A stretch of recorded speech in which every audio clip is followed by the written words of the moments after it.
Testing, testing. Oh, microphone does. Let me see.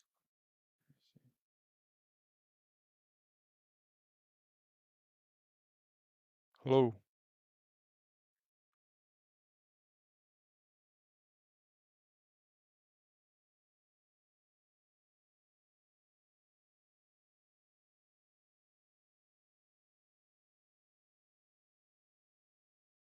Hey, how's it going, folks? I hope you can hear me okay.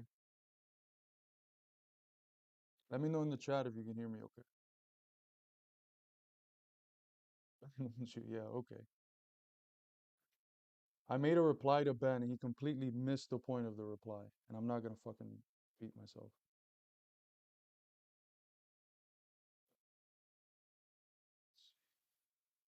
Audio mixer. Right, microphone. Is this better? With the audio? Let me know how the audio's doing, if you can hear me okay. Because it seems like it's coming out pretty low on my end. Audio fine? Okay, sweet. Let me share the screen.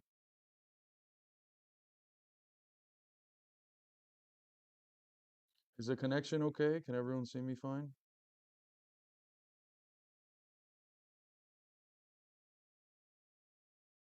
Since when does America care about Chinese Muslims? Absolutely. That's the whole Uyghur narrative. America killed 20 million Muslims just in the 21st century, and now it's when it cares about Muslims. Get out of here.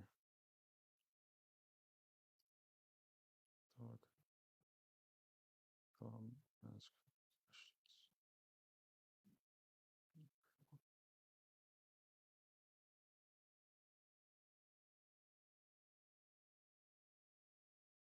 We can see you and hear you. All right, good, good. I'm in the middle of a thunderstorm, so hopefully the signal doesn't cut out. I wanted to do maybe a quick stream, see if we can get people in here like we did last time. Um, tell us what they think about communism, tell us what they think about the ACP.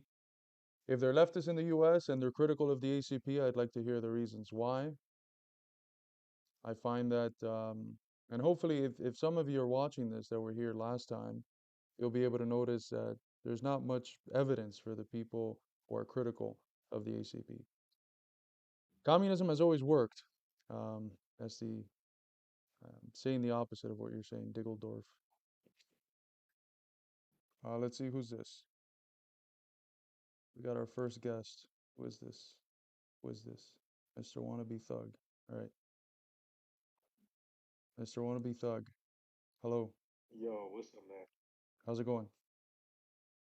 I completely support you. I'm just saying, I feel like you have to be more rage baiting.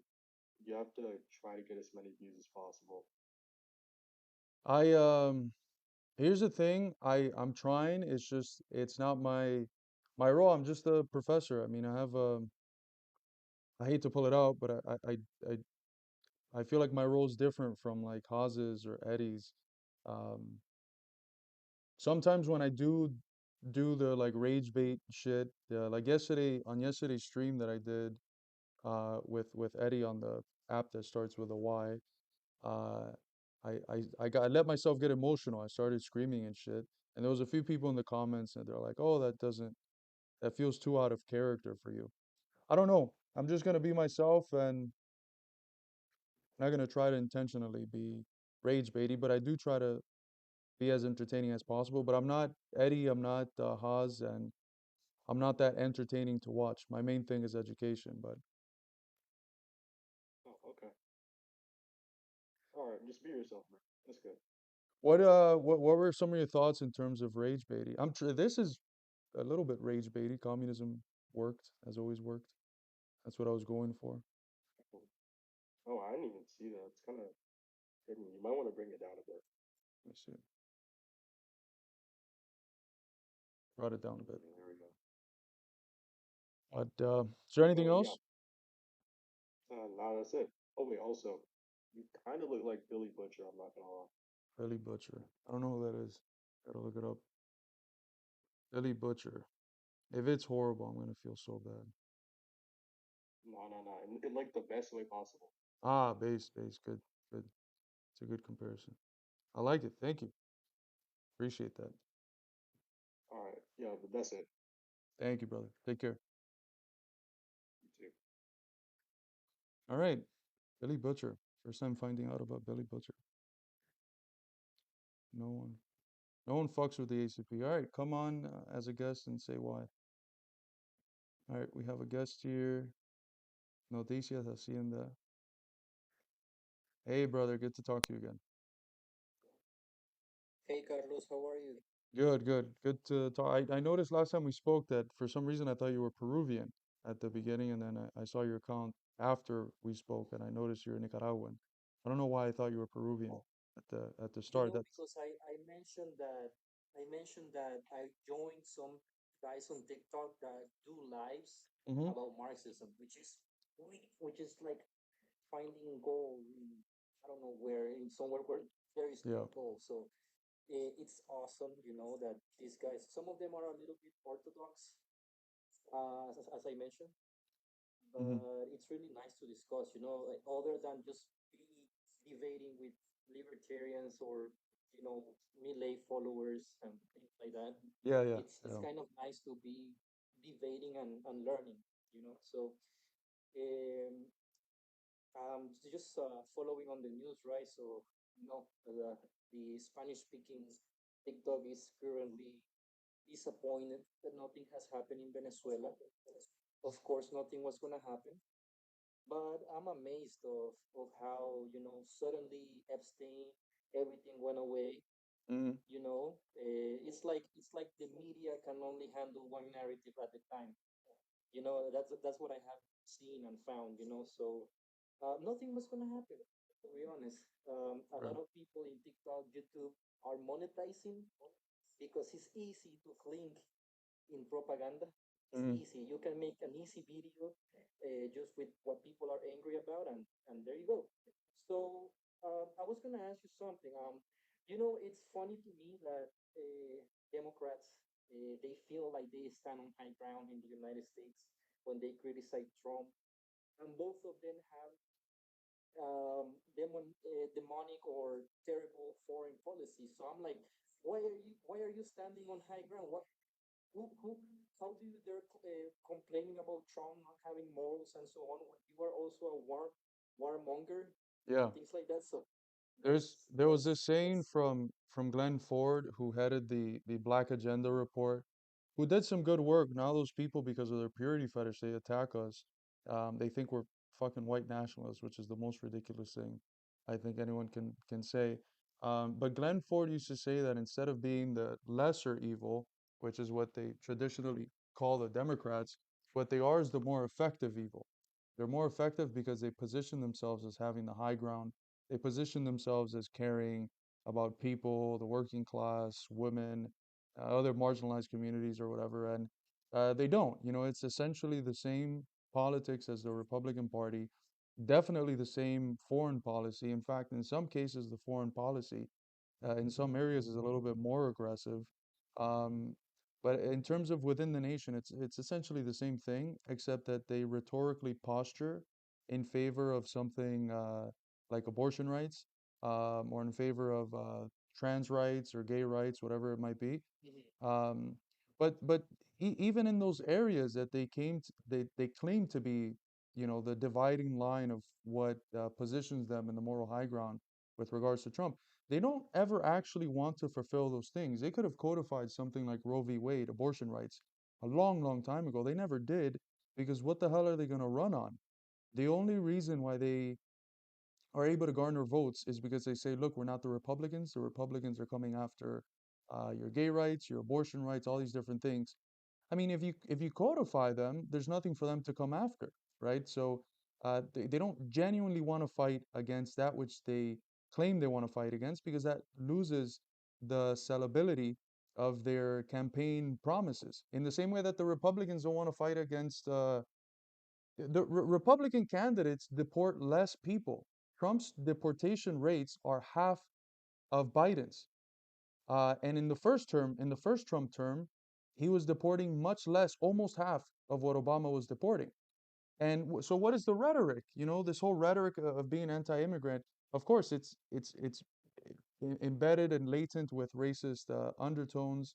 It's aimed at you know, scapegoating the immigrants for the difficulties of the native-born working class or whatever.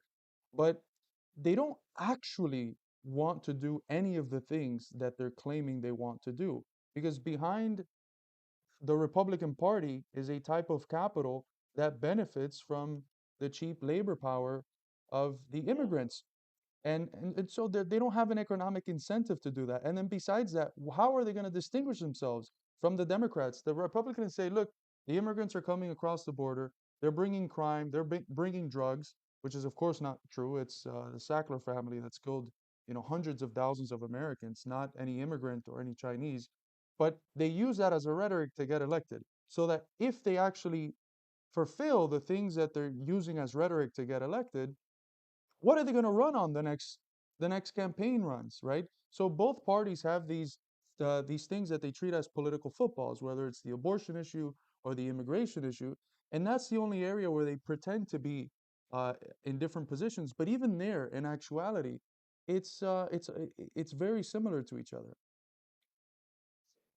It's a well-established oligarchy. You know that only a few things change. You know, Biden let off a lot of immigrants enter. Mhm. 4 years after, Trump comes and kicks them out. They use them as disposable things. You know, and you know, for example, here in Nicaragua, a lot of people go to Costa Rica Mhm. because Costa Rica, I explained to you that we are Yeah, like yeah. the North Korea and South Korea type of thing. So, but they are also they are getting xenophobic. You know, just as Japan, I'm seeing a lot of videos on Japan of people hating immigrants and so on. So these service economies, when they become stressed, with the, that's the best thing I can say. They start hating immigrants, but they depend on immigrants. You Yeah. know, and the funny thing is that in Costa Rica, for example, the natives they don't like to do manual labor. They don't like to do that. They prefer to do office work or even getting into organized crime. That's the thing, you Yeah. know. That's the funny thing. The United States is supposed to going to attack Venezuela on the Caribbean. However, most of the trafficking goes through the Pacific. Hmm. You know where Colombia is. Yeah. Costa Rica right now is in a huge scandal of the trafficking, you know, and you don't see the United States moving their ships in there to try to stop that route. So Right. it's it's sad, you know, but I think that these times are exceptional times. In Well, history books, what persists is the people that fight against those who wanted their countries to be invaded. yeah. That's what I have learned in history, to be honest. Oh yeah, yeah. I mean, all of the people on social media in the Venezuelan diaspora who are begging for the invasion, this is the archetype of what Martí called gusanos de corbata, worms with bow ties. These are people that want to sell their homeland, their sovereignty, in order to return to a comfort where they had a little bit more dollars in their pockets. And they lived like better house slaves of the American empire. And I've dealt with all of these people as a Cuban American. We have the same type of community with the Cubans. I've dealt with these people with the Venezuelans who always lived next to the same diasporic communities as the Cuban Americans. And history will not judge these people lightly. They're the But archetypes the of point is traitors. that these are exceptional times, right? Yeah, Like you can there's something that has led the current times to build up. Wasn't like this, I don't know, 10 or 20 years ago. yeah, yeah, And you don't easily get that feeling that we're living right now out of history books. yeah, that's true.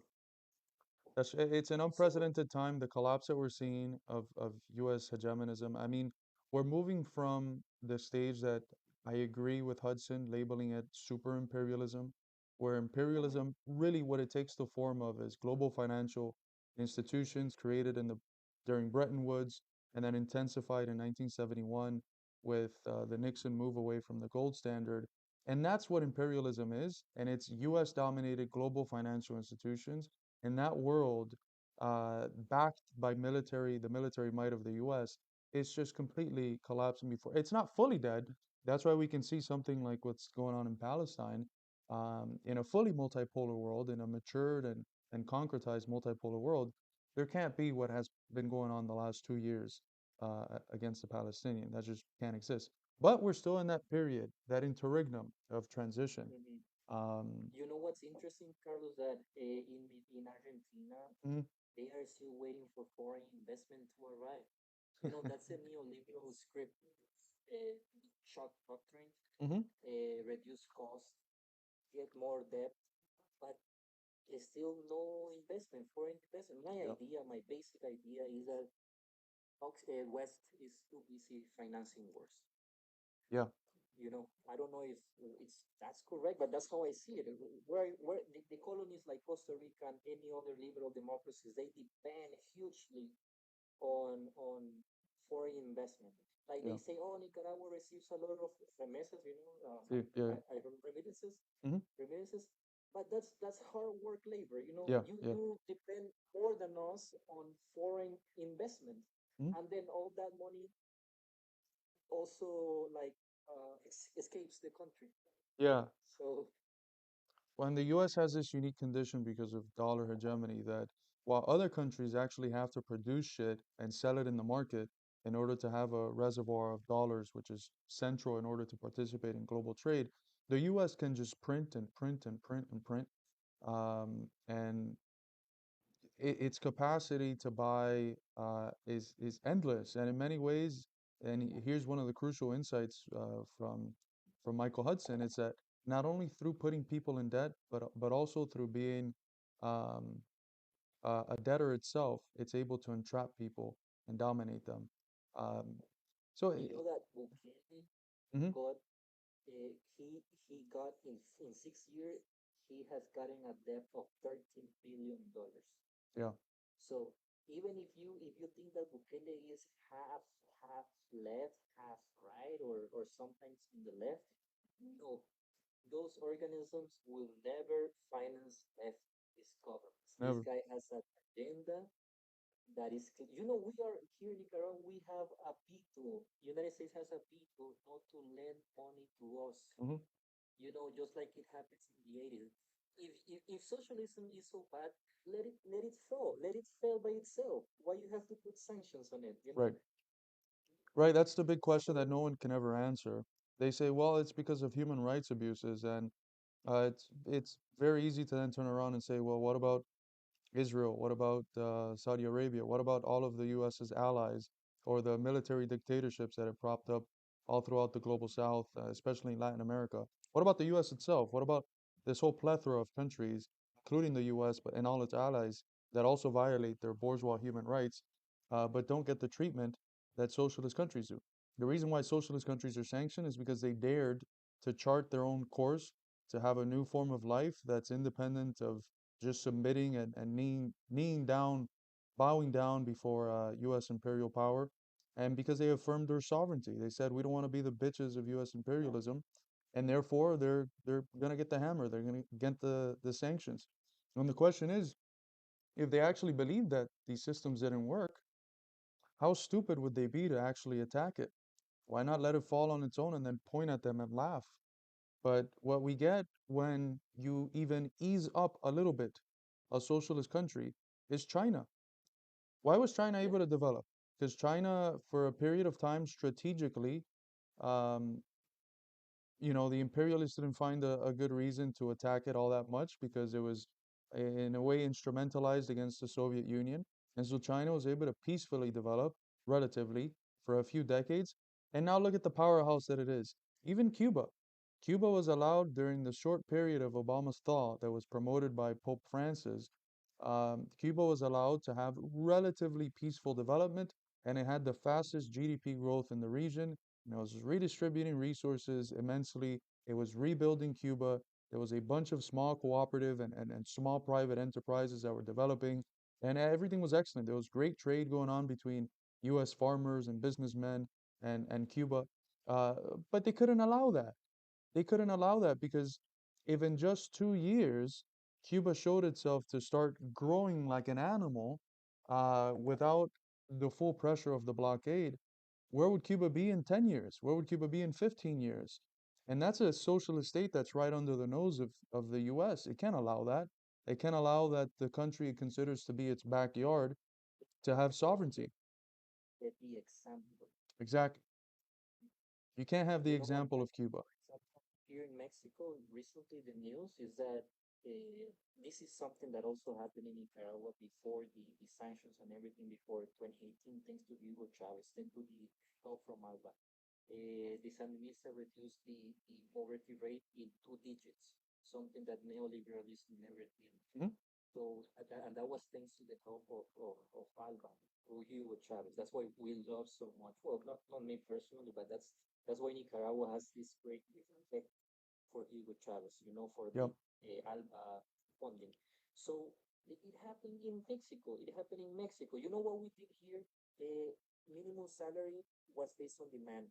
You will increase based on demand. No, we started to increase it for all the sectors. So in Mexico recently, that was huge news, and that was mainly because they increased minimum salary, but also because of the social assistance, Hmm. and I think it also happened in Colombia. So what's gonna happen is that somebody is losing. Yeah. Those sanctions will come. They will find a way. Yeah. Yeah. But So well, thank you for your time, Carlos. thank you, I brother. don't want to too much of your time. Talk to you another day. When I say Thank you. Take care, brother. Peace. All right, that was good. That was a comrade from Nicaragua. Second time talking to him. There's a lot of people in the comments saying, just spewing complete anti-communist lies. I can either address you as a comment, and that'll be fine. I'm happy to do that. Or you can come on and talk to me and explain your chain of reasoning. Um, I haven't seen anyone ask or request to be a guest. I'm going to reply to Mr. Chain Blue Lighting. Mr. Chain Blue Lighting says that the history of communism is definitive. Soviet Russia was a disaster. Same with China. Same with North Korea. Okay, that is a completely ignorant statement. That is the sort of statement that you get when you've just been breastfed the lies, the anti-communist bunk that the US State Department has fed people. Soviet Russia, the Soviet Union after the Bolsheviks, they canceled all of the debt that had been accrued by Russia to the West. They uplifted a country that was the most backward state in all of Europe, basically. They uplifted it within a matter of 2 to 3 decades into being one of the most prosperous states, having in that period of time, specifically during Stalin's collectivization, it grew faster than any other economy in human history up until that point. It would be surpassed only by two communist states or one communist state at two periods, which is China. So the Soviet Union goes from being a backward state to being in the post-war era the only state that can challenge the U.S. Um, it literally divides the world because of how fast it was able to develop. It did what it took capitalism 300 years to do. It was able to do that in 20 and 30 years. There was CIA memos saying that the Soviet Union is about to surpass us in all of the key technologies and industries. So I would call that quite literally the opposite of a failure. In fact, the Soviet Union didn't just fall. There was a vote to the Soviet people who were asked to decide, even with the whole revisionist and shitty leadership of Gorbachev, the Soviet people were asked, do you want to continue the Soviet experience? 78% of them, which means in a room of 10, 8 of them said, yes, we want to continue. And it was undemocratically dissolved by traitors in the leadership of the Communist Party. If there's something to be critiqued about the Soviet Union and about the Communist Party of the Soviet Union, is how they let a bunch of revisionist rats come into power, how they deviated through the catastrophe of de-Stalinization into a party that resembled very little what it was during the era of the great Joseph Stalin. The other two examples of the fastest growing states in all of human history, that starvation stuff is bullshit. It's complete bullshit. There was one famine There was one famine, which was not a holodomor, it was not a man-made famine. It was made through natural cyclical famines that occurred in this area through conditions in the weather and everything else. And if you look at the history, there was constant famines. There was constant famines, and when the Soviet Union industrialized, that's when all the famines stopped. That is when all of the famines stopped. And within just a few years, there was no famines thanks to collectivization and the industrialization of agriculture. So if you look at how many deaths were prevented because of industrialization of the agricultural sector, because of collectivization, the Soviet Union quite literally saved tens of millions of lives that would have been lost had they would have sustained the backward economy that they had. Then you have China from the period of Mao, 1949 to 1978. In just 29 years, life expectancy goes up by 31 years. The economy grows tremendously. It was still fairly small because it had 100 years of colonialism to deal with. It had a whole century of humiliation, but it still developed tremendously. The people's living standard increased tremendously. And on that basis, they were able to develop reform and opening up, where they started reintegrating, as they had done at the beginning, before the Cultural Revolution, private capital and markets in a way that was controlled and overseen by the Communist Party. And it once again provided the fastest economic growth in all of human history. So, this idea that socialism has not been able to grow, that socialism has failed, is completely phony. It has no basis in reality.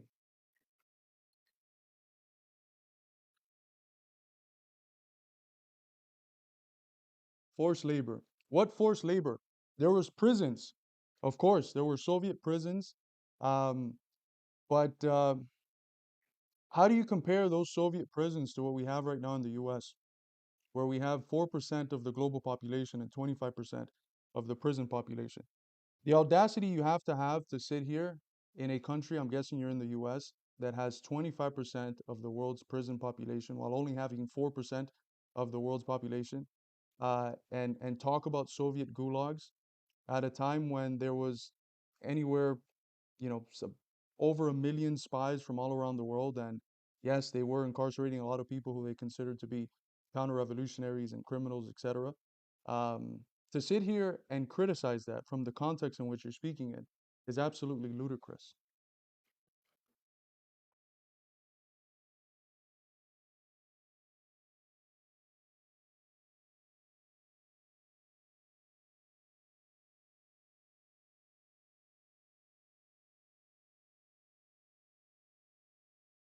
There was no famine in 46. There was the famine of the 1930s and the famine of 1921. And if you read Stalin's economic problems of the USSR, he self criticizes the Soviets. He self criticizes the leadership for not doing enough to address those famines. And it was thanks to the policy which said we cannot continue to have a completely backward agricultural sector. We need to really emphasize industrializing the agricultural sector. It was thanks to that policy that they came out of the basically medievalness, the medieval conditions that agricultural production was in. No, there was no famine in 46. The conditions were extremely hard in 46 because they had just lost like 30 million men in the Second World War and the Great Patriotic War, but there was no famine in 46.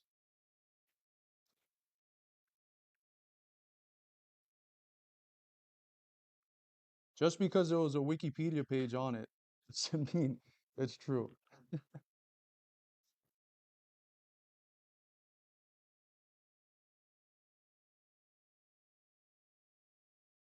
The conditions were difficult in the post-war period, as they would be when a state beats an invasion that no historian in the West was expecting them to defeat.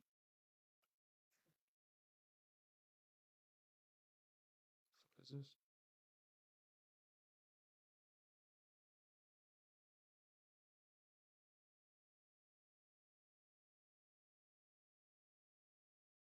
some China Communist parties hold Russia and China are imperialist? What's your take? There's a few parties, very prominent parties, that have those positions, including the KKE in Greece and the Communist Party of Mexico. What they're doing is basically dogmatically reading Lenin. They're saying the world that Lenin was describing when he wrote Imperialism, that's the world how it is now. Nothing has changed since 1918, I believe that's, or 1916 when Lenin's Imperialism is written. And we still live in a world where something like inter-imperialist rivalries and wars are capable of occurring. And that completely loses sight of the fact that after the Bretton Woods and after the Second World War, imperialism no longer takes the form, it's no longer an international form in the sense that it's no longer wars between different nations for the division of the world, for the partition of lands in the global south. Now, imperialism after the Second World War is rooted in global financial institutions that are dominated by the US. Imperialism, in essence, today, after the Second World War, and this especially intensifies in the early 70s with the move away from the gold standard, is basically reducible to US hegemonic power. And when that's the condition that you're in, anyone struggling against US hegemonic power is by definition anti imperialist. And that's what I see China doing, that's what I see Russia doing, and that's what none of these parties, the KKE or the Communist Party of Mexico, understand. They're trying to foist, to apply the analysis from 110 years ago to a situation in which that hasn't been the case for a very long time.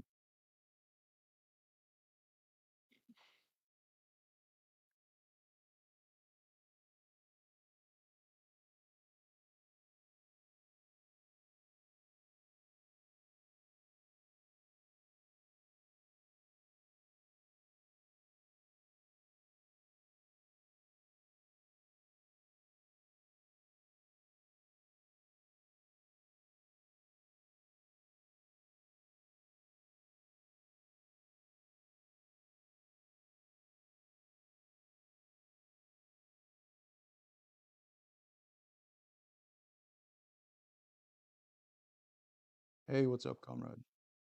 What's my discipline? Philosophy. Philosophy.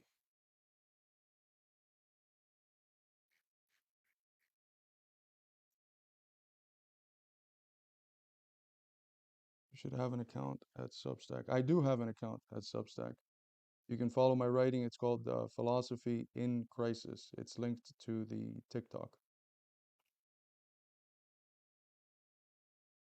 I'm an adjunct professor. I'm not a lecturer. I'm not a full professor. I've never claimed to be that. I'm an adjunct professor. Most of my work is for the party, so I don't uh, I don't seek a career in the academy. I just work as an adjunct professor because it's not enough to survive on a party salary. I'm not too familiar with the ACP. How does it differ from, say, the RCA? The RCA is a Trotskyite organization. It condemns China as imperialist. It condemns Russia. It condemns basically every country in the multipolar orbit. It says that every historical socialist state hasn't been real socialism and has just been a degenerated worker state or some other bullcrap. And those are organizations that are extremely woke. Their cultural practices and atmosphere is very divorced from the common sense and the atmosphere and the culture of regular working class Americans. And they exist, in my opinion, to make socialism unlikable by regular uh, American people. That's really the sole purpose for why they exist. Um, the ACP, on the other hand, is an actual communist Marxist-Leninist organization that is rooted in the traditions of progressive America, um, and that is it's united around not any sense of ideological purity, but out of a commitment to actually having results. Um, Even the formation of the ACP, it was people who had various philosophical differences on secondary, tertiary issues. But when it came to what we agreed on, we realized that imperialism is primary, that we needed an organization that actually was able to consciously express the class struggle and uplift the interests of the working class and go to the key sectors of the working class. And that's the real difference of the ACP and everyone else. The ACP prioritizes not ideological dogma, but results. And the ACP is just a bunch of normal people. We're not antisocial individuals making socialism more unpopular for regular American people. Views on LGBTQ, well, our platform says no discrimination. That applies to everyone. We have gay and trans people in the party. We also have people that are Muslim and Catholic and for various religious reasons or non-religious reasons have socially conservative views. What matters is that they tolerate each other, that they don't antagonize or discriminate against each other, and that they focus on what's important, which is organizing the class struggle. The ACP is made up of nationalists. No, the ACP is made up of people who realize, like literally every other communist in history, that we live in a specific national context, which is the US, and that if we're going to succeed, we're going to have to give our struggle for socialism a national form. It means it's going to have to look American. It's going to have to be in tune with the historical sensibilities and culture and traditions of America, specifically its progressive parts. Has used homophobic slurs and still hasn't apologized for it. Well, the vast majority of Americans have. And any sort of politics that says someone said a word that offended me and therefore I'm going to be against them, it's just liberal identity politics that has nothing to do with communism. And that sort of attitude is what will get you to be laughed out of any sort of engagement with something like truckers.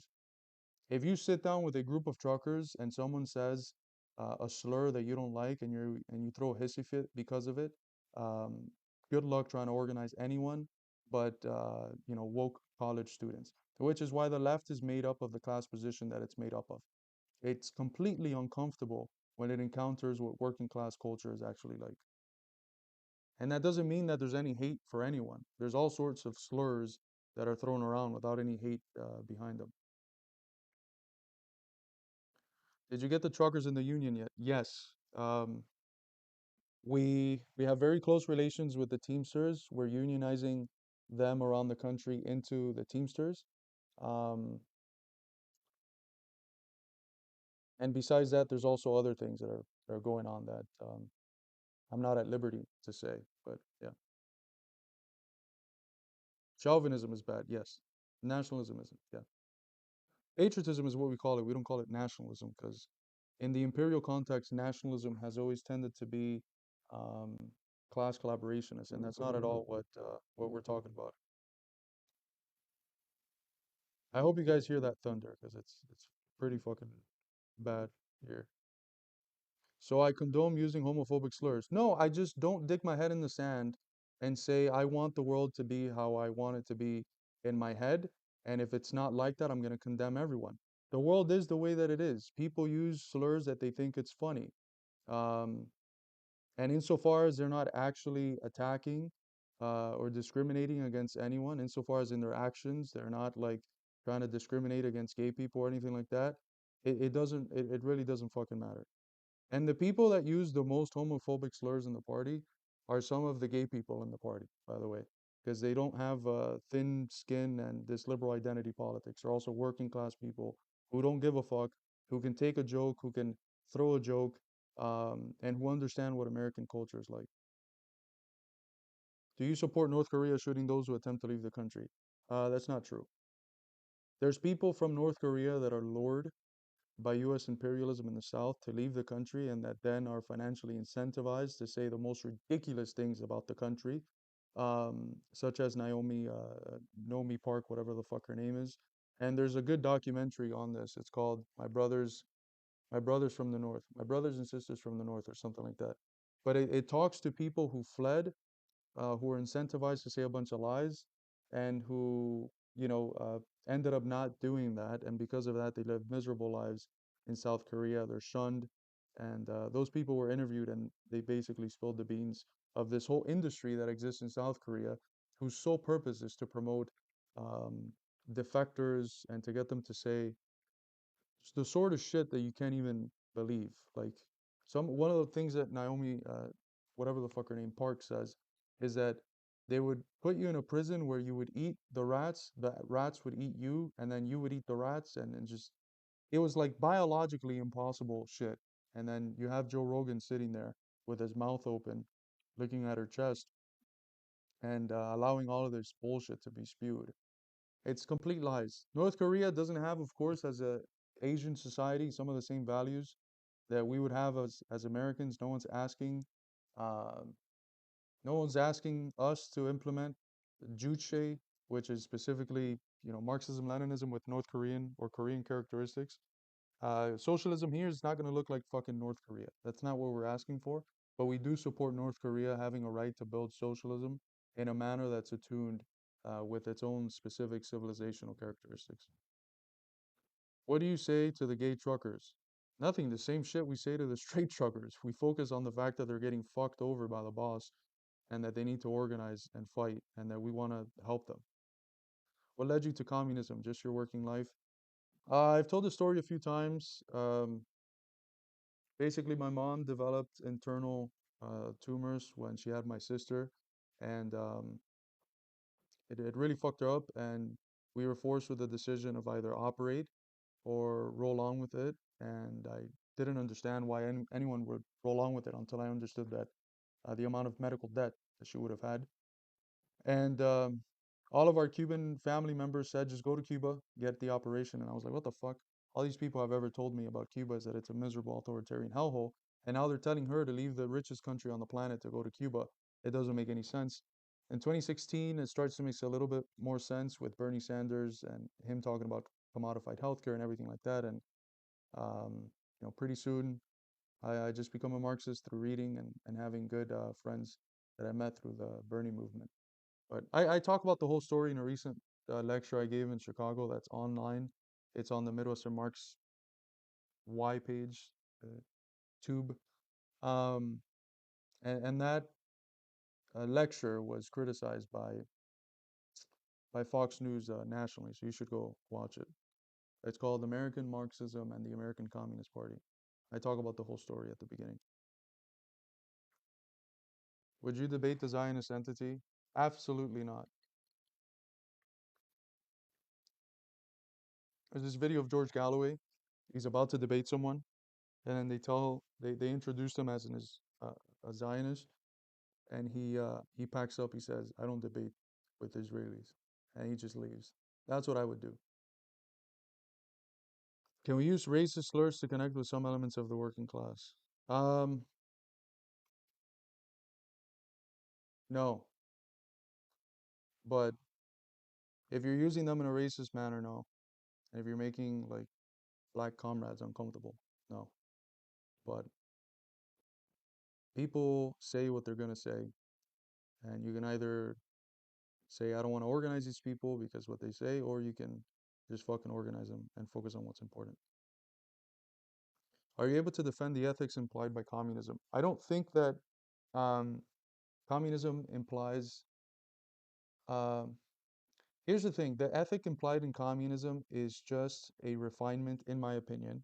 Right? This is me speaking as an individual, not as a spokesman for the party.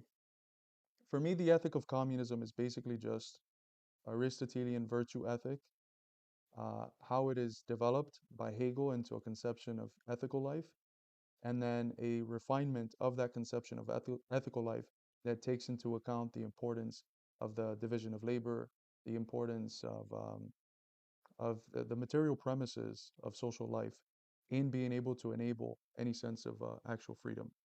It's an ethic that's rooted in freedom, in human freedom, understood in a social sense, and in promoting institutions that can guarantee, rational institutions that can guarantee uh, mutual recognition between people. North Koreans go on vacation to China all the time. Yes, I have multiple friends that have been to North Korea a few times. One of them is about to go study in North Korea pretty soon.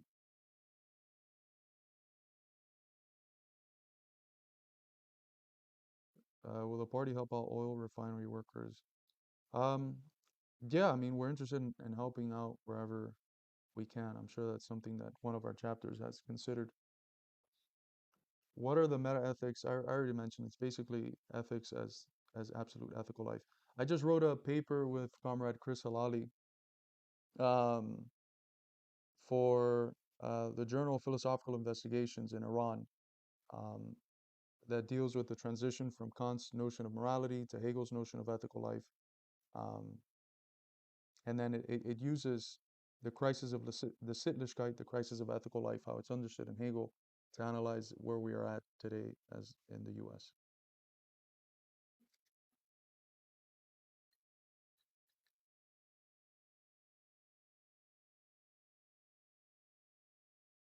Remember when one of your leaders screams, "Hey, it's a freaking whatever." Um, three generations of your family.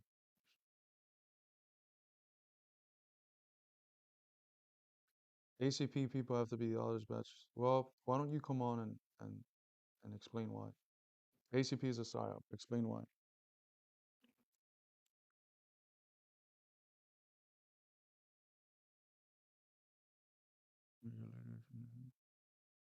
Holy shit, this person is annoying, just completely repeating the same bullshit.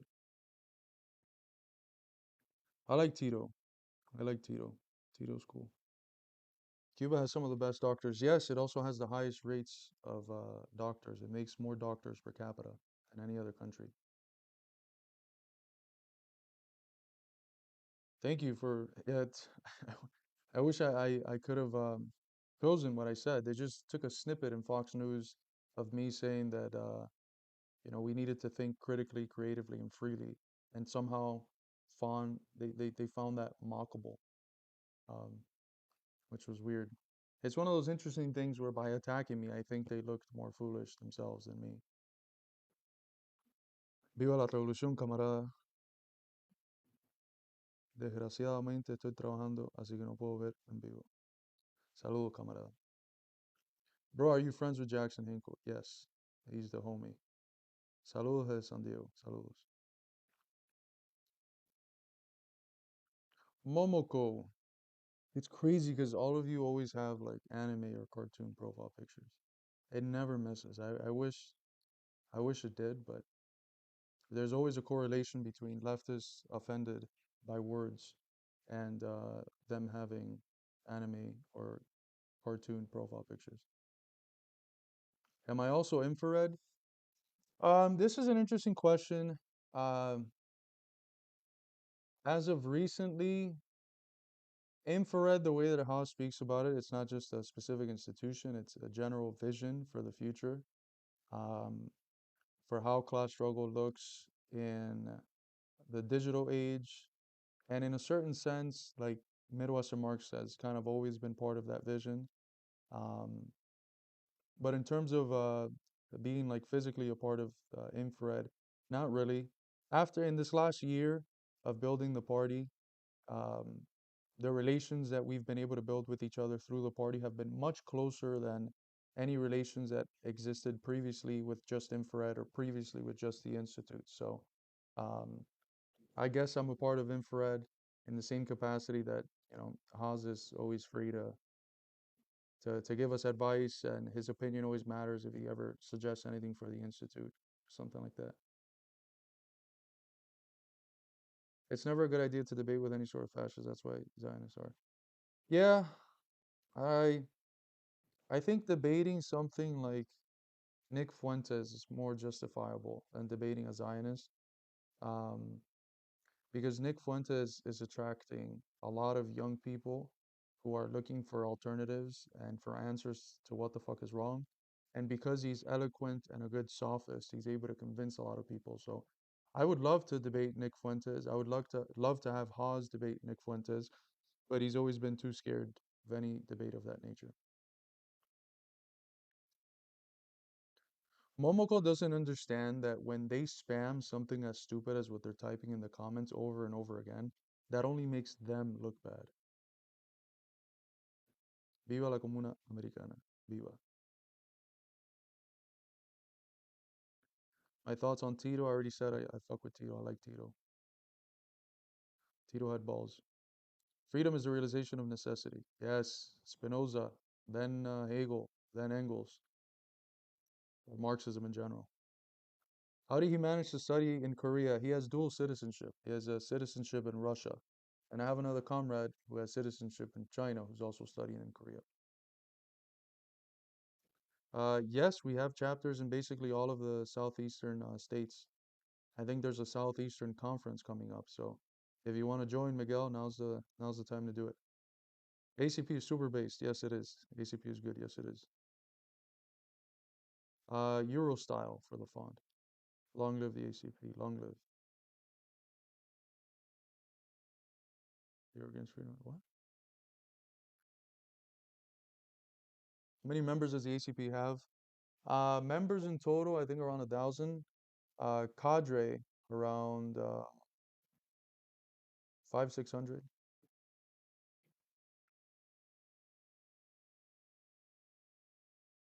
Marie, that was your Freudian slip. You accidentally said the truth in your first time, in your first message, and then you had to cancel it out. Carlos Gorilla. Gor- Yeah, peace. Opinion on Dugan, who sometimes gets anti-communist. Yeah, I'm not I'm gonna be fully honest. I think some of the shit that Dugan says is stupid as fuck. Um, I've read some of his more philosophical works. Interesting to read just because I like reading philosophy and I like reading people who I disagree with because if not, it's extremely boring just reading shit that I already agree with, seeing people use quotes that I can finish them, without even having to read, that I can locate what books they're on type shit. Um, but no, I can't say that I personally take any idea from Dugan uh, to be, for me, meaningful in how I understand the world. For me, much more important is thinkers like Ilyankov, Du Bois, etc. Communism, Bitcoin. I'm not pro Bitcoin. Oz did already debate. Yeah, that's right. Yeah, a long time ago he debated him. He's been trying to get him to debate again, and Fuentes said no.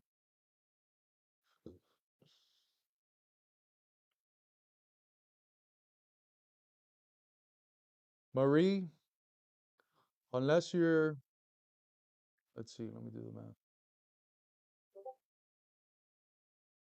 Unless you're like over 40 or over 50, you were probably talking about the 90s. You have a picture of Lenin? Yes, I do. I have a picture of Stalin as well. Foster was not a fan of Tito. Yeah, the party back in the day was basically just taking whatever position Moscow said. Yeah, my Substack is pinned to the bio of this TikTok channel, so you can check it out. 1,000 is not bad for 1 year party. Yeah, and I'm sure it would be much more if there wasn't so many idiotic people spreading rumors. Opinion on Iran. Iran is good. They have a lot of reformists in power, which is not good. They're not communists, but they're anti-imperialists, and then I'm okay with that. All right, someone's here. Our space. What's going on? Hello? Going on? Hey, what's up? Nothing. I just wanted to get this done real quick so I can go start my live, my pro free open market capitalist live. Okay. So, okay, so when does communism work? Exactly. Every single time. Okay, and why did it end? When did it end? When's the last time China has seen communism? What year? China's always been communist. Not at the base. Absolutely China's not. always been communist. Not their economic base. You're wrong. China's always been communist. 1979 was the last time that they actually seen communism at their base Not system, true. their base trading system. So you think a society where the Communist Party is in power, calls all the shots, where most of the economy is centrally planned and through state-controlled enterprises, you think that's a capitalist society? If it is, then let's fucking do it. What enterprises do they control? Most of the what are called commanding heights of the economy, steel, the main what in our terminology, forces of production, those are controlled by the state. Those are state corporations that control those. State-owned enterprises is the official name for them, SOEs. We've published at the Like Midwestern Marx like the Institute a Bank of few China. articles on that. Yeah, those are all national banks. Those are No, that's not a national. That's a multinational. no, no, no. That it's a national bank because it's controlled by the Chinese. It's a national bank. Bank of The China. the No, the it is loans that it controlled gives by out, the capitalism. loans the loans that it gives out are for the sake of investment, not predatory debt trapping practices like they are in the US. It's a sort of banking system that we had in the 19th century US. It's a sort of banking system that Alexander Hamilton endorsed. So it shouldn't be all that foreign to us Americans. It has nothing to do with something like the Federal Reserve, or any of the private banks that we have in the US today. Right, but it's a multinational bank, the Bank of China. No, it's a It national bank. actually, you want to know what's funny? I'm going to correct you real quick. You want to know what's interesting about that? It actually sits on the Davos partners in the World Economic Forum. Yes, And every because single one of those Davos partners are what multinational what planet corporations. what planet is China in? Hmm. It's on Earth, right? Well, the dominant mode of production, the dominant form of life on the planet is still capitalist imperialism. For any country to survive and thrive, it needs to engage with those global institutions. And China has had the privilege of being able to do that, that no other socialist country has ever been able to. And look at where it's at economically. Because China adopted in 1979 My friend, listen, capitalistic listen. What you're talking policies. about capitalism, what you're saying, you're basically equating private capital and markets with capitalism. And the point that I'm making is that that is not what capitalism is. Because you have had private capital in feudal societies, you've had private capital in ancient Greek and Roman societies. The same thing with markets. You had markets in primitive communist societies. These institutions, which Hayek uh, attaches to capitalism, are not capitalist institutions. Where the fuck is my computer charger? They're not capitalist institutions. So you can have them in socialism and they can work towards socialist ends. And that's what I conceive that China's doing. Can you give me 1 second? Because I don't have the fucking charger in the laptop and it just popped out. Right. Let me take the fucking. Can I take the camera off?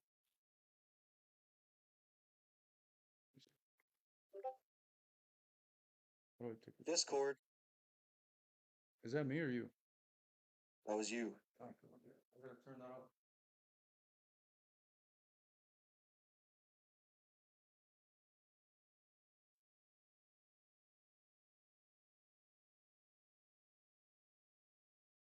Oh, I didn't want to get up because I will say that China I'm is wearing is swim thriving. shorts. I just came back I from the will say gym. that China is thriving due to their adoption of a base capitalistic trade system, so they can But it's compete. not capitalistic. Why would you? It's like I used this example in the video I did So they replying don't to sell. Ben. It's like saying that a monastery is a nightclub because it has music. Why would you say that Okay, markets are selling capitalists? They're not products, capitalists. selling products and trade systems is part of capitalism. It's part of capitalism, but it's not what capitalism is. What is Capitalism, capitalism? for us, capitalism is a form of life. It's not just one institution or another that reduces everything in society to the accumulation of capital. In China, you have markets. You have people who are billionaires. You have people that profit greatly. But the whole purpose of society is not to get those people to profit as much as possible, but to advance society, to develop the productive forces, to enrich the lives of the people, to enhance their living standard, to develop the economy, to develop the nice cities that they've been able to grow. That's the purpose of society. And that's what's different with in the US, capital is in command. And all that happens is that we artificially see people get richer and richer and richer without actually producing anything. In China, you have the opposite. Yes, you have capital. Yes, you have markets, but everything is subjected to the interest of actually advancing society forward. And if you look at the classics of Marxist theory, from Marx, Engels to Lenin to Mao, they have all understood that you could have capital and you could have markets in socialism because it's a process. They're not But you're gonna theorizing, they're not talking about communism. They're not, okay, China is not on paper, a communist society. It is an early stage socialist society that itself sees its trajectory typically towards an advanced socialist society by 2049. So it's in a part of a typically process. capitalism in America is right. I would say that insofar as their capitalist industry is insofar as we're talking about their industry with capitalists, They're much more efficient than American capitalists. Yes, of course. So that means China's corporations are in that base capitalistic system, contributing to the nation's economy. When you're talking about a system, when you say the word system, you're talking about a whole, right? As a whole, China I is said an the early base. stage socialist society. It uses private capital and capitalist enterprises, if you wish, right? In the same way that we have owning enterprises in the US that are like, in terms of how they extract value, similar to how it used to be done in feudalism, but we don't call America a feudal country. It's a capitalist It's a country. corporatocracy here in America. It's a what? It's a corporatocracy. Well, I think it's just capitalism. It's capitalism at a No, stage. no, no. And This no, is no, no. far It's from. just capitalism. It's actually crony capitalism. What you're saying, here's what you're saying. Here's what you're saying. You're looking at someone who has stage 4 cancer, and you're saying, no, they don't have cancer. They have stage 4 cancer. That's what we have. We have a capitalism that has degenerated in the same way that a bearded man in the How many 19th different century types of said it would. capitalism are there? There's one type of capitalism that can take No, many you're different absolutely forms not and that going to has gone through. stable Let me finish. You're not stable letting me finish. capitalism. Let me finish. You're not going to Let me finish. Just let me you're going to finish. spread misinformation. Capitalism is a form of life, right? The basic premise of capitalism is the accumulation of capital in private hands, and that's the ultimate telos of society. That can take a million different forms. It looks one way in Japan, it looks one way in America, it looks one way in Europe. That same system, as it has developed historically, has undergone different stages. It started with competitive capitalism, it developed into monopoly capitalism and imperialism in the later parts of the 19th century and early 20th Competition century. capitalism. And now we're in what I call, or what Michael Hudson calls, super imperialism. It's a new stage of capitalism where there's complete dominance of banks and of finance. It's no longer productive capital.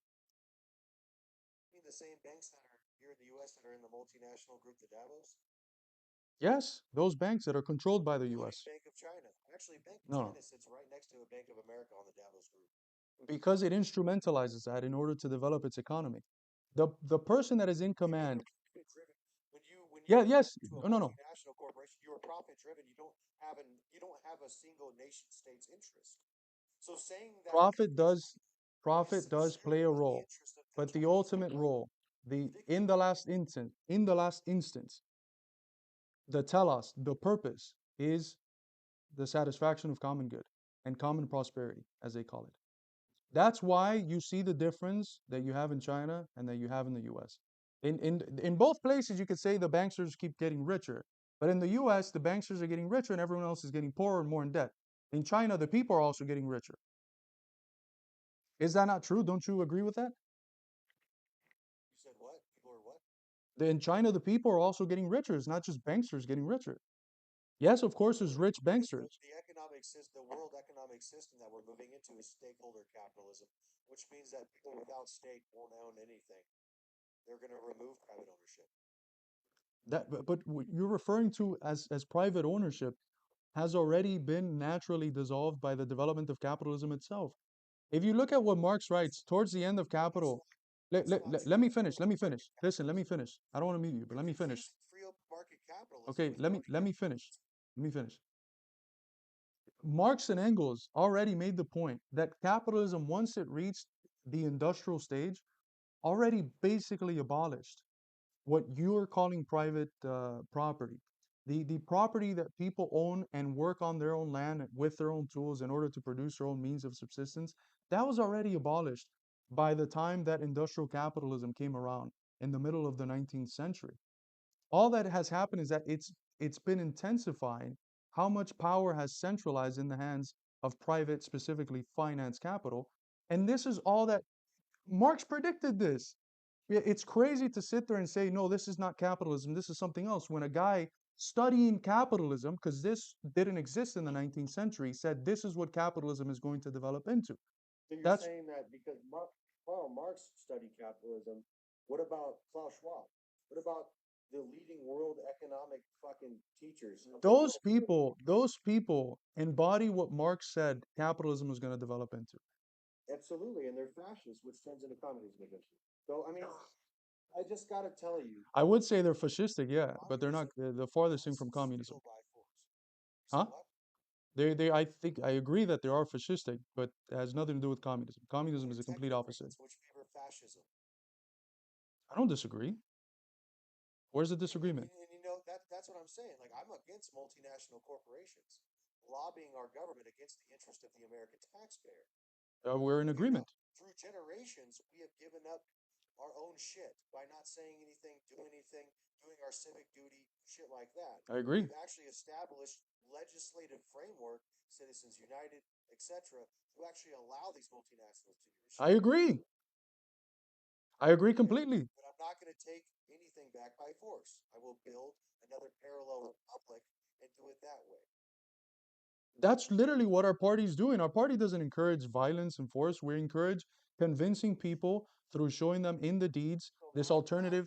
You, Mao didn't have anything to do with thousands of people being murdered. and we're talking about the U.S. I defend China and I accept China as socialist, You're defending but communism. The U.S. is a different.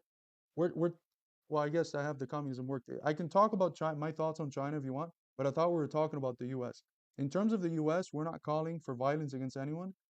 In fact, what our party's doing, and I wonder what you'll think about this, one of the things our party promotes is for chapters, the state chapters, to pool their resources together and start their own businesses because we want to build what we call dual economic power.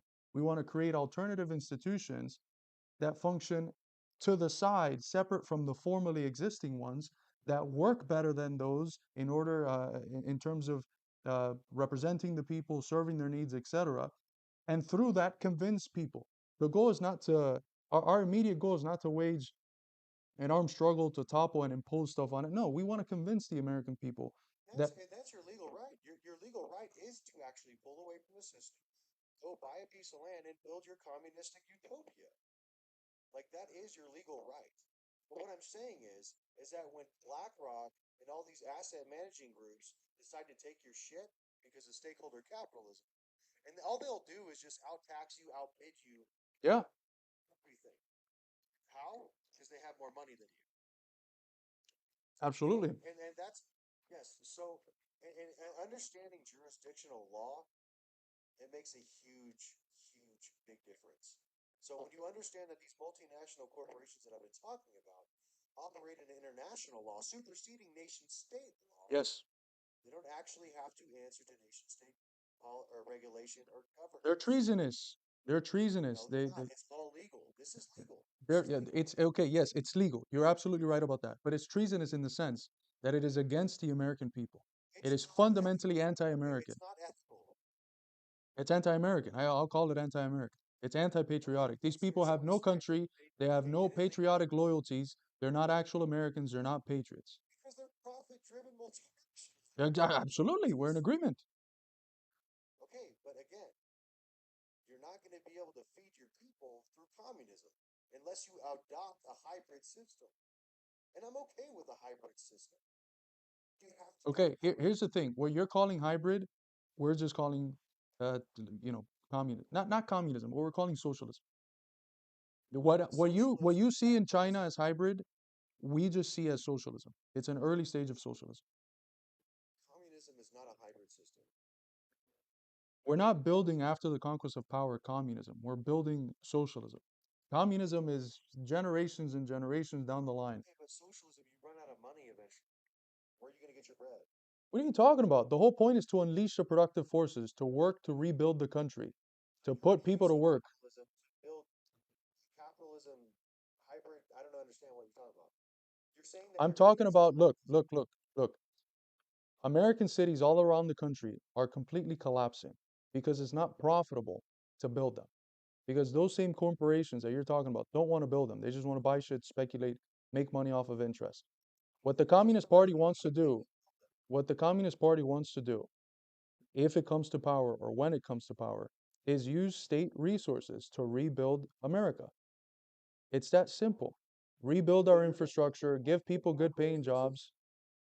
right. So you're going to use the capitalist system to build your communism utopia. I don't get what you're talking about the capitalist Because you said system we're all for. going to start chapters in each state, right? Yes, And that's start to businesses, develop the party resources because we don't have any resources as a party. and you're going to start your own corporations, right? Those are going to be, I mean, we already have them in place. Those are cooperatives. Okay, okay. Oh, cooperative, Yes, a co-op, basically, yeah. and they're not participating in anything capitalistic. They have to No participate in sales. the market. Of course they do. Okay, so It's how is not that communism? capitalism. How is that communism? If you What are are you talking? participating in We're the not trying to marketplace, implement communism right now. We're building towards the conquest of power by the American people. We're not, if you think that what I'm debating here is us trying to build communism right now with the Communist Party, that's not at all what the fuck we're trying to do. We're just okay, so what's trying, the numbers? What's the numbers you're trying to see? Like how many people? in terms of joining the Ballpark, party, just ballpark. It's something to get you started. Where can you start? How many people? to do what? To build your fucking utopia, brother. We're not trying to build a utopia. Okay, so what are you doing then? We're trying to conquer political power. Okay, but when you're out leveraged by multinational technocrats, that's not an option. They'll step on your neck. You know that. Yeah, of course. Again, We'll protect decide what yourself happens then. internationally. So listen, if you buy a piece of property and you actually put that property into a perpetual trust outside of this nation state's jurisdiction in an international jurisdiction in a trust outside of this nation state, you will not be obligated to deal with any of that shit when they come your way. Because they're operating also in international law, which means they would actually have to change their own laws to fuck with you. Okay. Let them work for you. Let them have to fight for your existence. All right. So shit, message me privately and tell me what you have in mind. We're pragmatists. At the core of it, look, let me tell you what the foundation of our thought is. It's really just Americanism. We believe in the idea of having a society that serves the people, that's of the people, and that's by the people. We don't appreciate the fact that our society's ran by a bunch of fucking glass-wearing technocrats who don't give a shit about the American people, who only care about adding numbers. Yeah, we're funding them. We're funding them through our When you tax purely dollars. buy their products and service, tell them. 100%. Yeah. Purely buy products and services, Yes. and they take that And consumerism. 40% of our taxes, 40% of our taxes goes towards paying the debt that we took from them. So 40% of our fucking taxes, not even talking about the stuff that goes to the military industrial complex. 40% of the shit that we give the government goes towards paying back debt towards big banks. Right. It was never really about the taxes or taxes. It was about representation or I'm sorry, taxation without Right? representation. That was the main concern, and that's exactly what's going on now. We do not have representation. I We're being agree. equally taxed. So and again, we put ourselves in this situation. And also, by the way, the original free true open market capitalism system was actually a hybrid system. It did have socialism pulses. It did have all that shit, and then we fucked it up. What era are you talking about when you're talking about your Well, original the time capitalism? of revolution, right? That's where they get us every time. Before that, like the yeoman The era? first one, I would say the first one. It Okay, but started are you talking about like the sort of yeoman era in the United States, early 19th century? Well, we really fucked up when we sold out in the 80s and 90s, and we went full privatization, and we sold all of our assets to pay off our Because debts. we had a crisis, we had a general crisis in the capitalist system, which wasn't just the US, it was around the world in the 1970s, and they had to choose either we went in a more socialistic direction or we doubled down um, and just continued to privatize, and we went through the latter route. You also have this Both parties favor privatization. absolutely. In fact, the ones that carried it out most efficiently were the Democrats in the 90s. See how a communist and a capitalist are having a great conversation? It can happen, bro. It can happen. Yeah, of You don't course. need to be on an intellectual level. A lot of people like to crash out. You clear your clean. I know my clean. Yeah. Well, Because the thing is that it goes down to terms. I think you would agree that there's been a lot of lies spewed about my tradition, that we haven't always been allowed to speak for ourselves, that there's been people in my tradition, which I wouldn't even consider to be in my tradition, the sort of purple-haired woke left, that have been funded by the CIA in order to completely tarnish what communism means and to associate it with identity politics and tribalism and all this anti-patriotism. How do you feel about communists being involved in Gaza? I'm very pro-Palestine, fully pro-Palestine, Why? Why are you pro-Palestine? because the What same gives the same the what gives same you interest, confidence? the same people that we're fighting against here in terms of the BlackRock, all these financial interests, they're part of this larger imperialist system, and that's what's backing Israel. Israel's at the cutting edge of that. Israel's a colonial outpost of that system in West Asia, in the Middle East. And the Palestinians are carrying on a struggle, not ideological in character, there's communist in Palestine. It's just a struggle for survival. And the same And people you that think lie to us Israel's about just out there? everything are the ones that are sitting there and lying to us about what's going on in Palestine. You think Israel's just out there to dominate and do colonialism? 100%. I do not, Or it's are not they that I out there think to that, protect it's that that's are what they it out is. or are they out there to protect the trillions of dollars that are in assets for multinational corporations? It's both. I mean, of course, it serves, it's not just colonialism, it's the role that it plays in the neo-colonial or imperialist system. So yeah, it's all of that. I mean, it also serves in terms of its intelligence and Mossad as a way to blackmail people and twist the arms of American politicians, This which shit's been black over this shit's been going yeah, on since yeah, the but beginning. at the cutting edge of that is Mossad. Do Okay, you not but agree? again, they're not but Mossad and Israel don't control the infrastructure here in America. No, yeah, I agree with that. It's the other way around. As long as America's it's the one that calls the shots. well, I would say that the people I don't even think our politicians call the shots. It's not them. No, no, no, it's the deep state. It's the NGOs and they have interest in these different countries. You ever read the book Confessions of an Economic Hitman? Yeah, it's behind me. Yeah. So that breaks down the layers of how things work. Yeah, And a lot of people should read that because it gives a little bit more of a better breakdown and understanding on I how agree. things work geopolitically.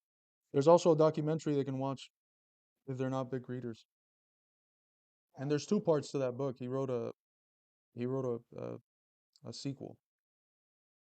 Yeah. No, I thought he was a great author. I'm actually reading Stakeholder Capitalism right now, and then I'm off to the Fourth Industrial Revolution. But If I can recommend you one book, just one book, it's a short one. Read Black Shirts and Reds by Michael Parenti, American historian. I think you're gonna like it. all right, I'll put that on my list. What was the book again? Black Shirts and Reds. Truth and Lies. Does that have anything to do with the? Is that American history or It's about the rise of fascism, how it was propped up by finance capital in the West. Um, who adopted fascism in World War II? well, the first ones to adopt it, of course, were the Italians. Then the Okay, and that Spanish, came and from then Mussolini. yeah, yeah, and then That's how the corporate Germans. democracy was formed. Correct. Yeah, and we were considering adopting it here. In fact, George Bush's grandpa was a part of a fascist plot to try to overthrow the U.S. government and implement fascism. They sent people over to Italy and Spain and Germany to study how fascism worked because they wanted to impose that on the American people.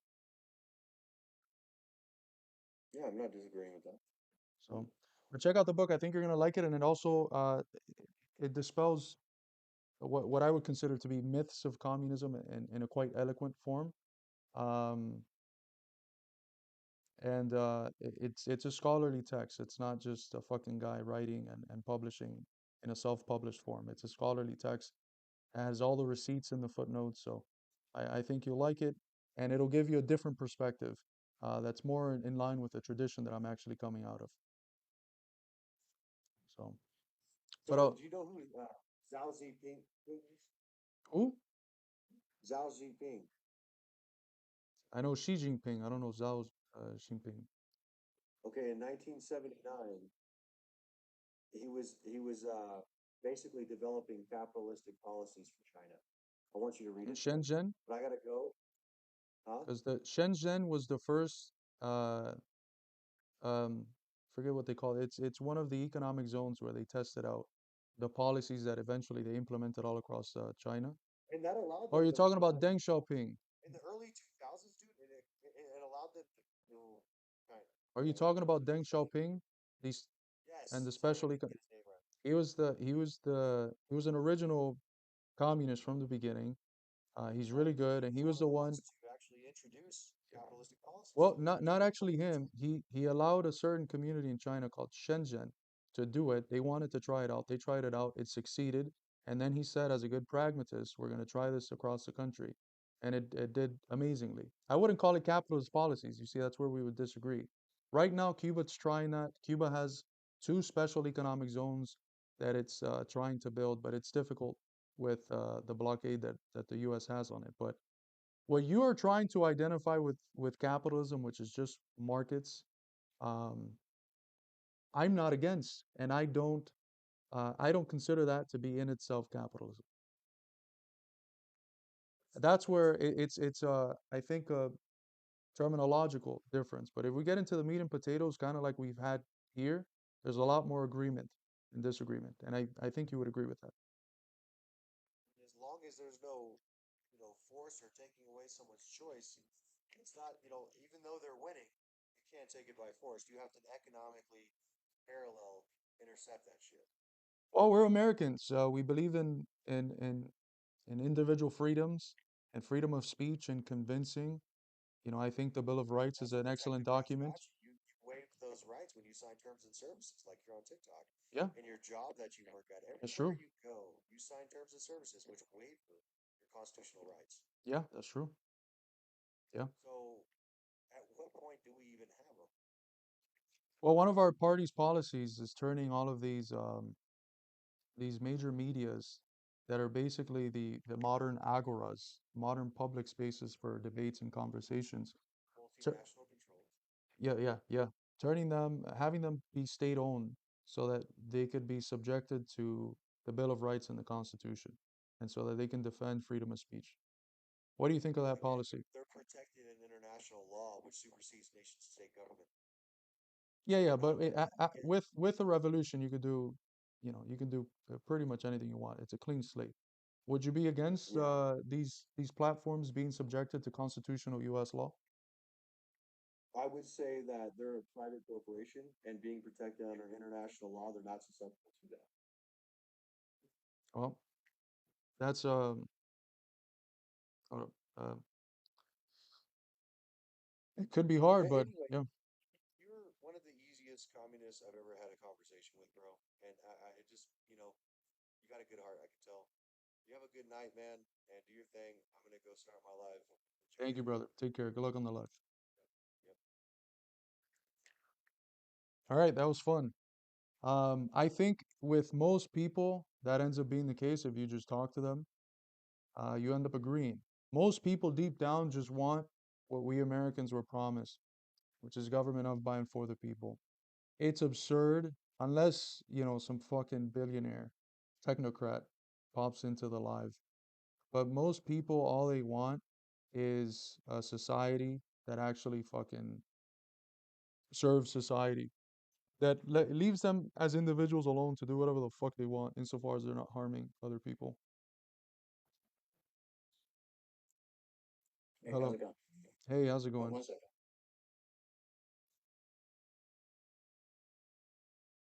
Am I still looping? Yep. Okay.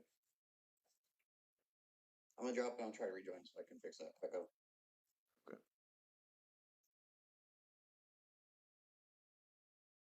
W Convo. Yeah, man, that was fun.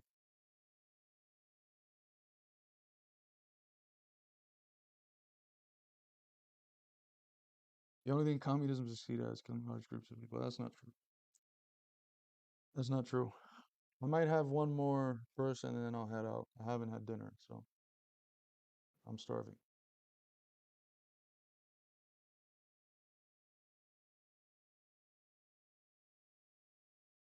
Econ existential PhD.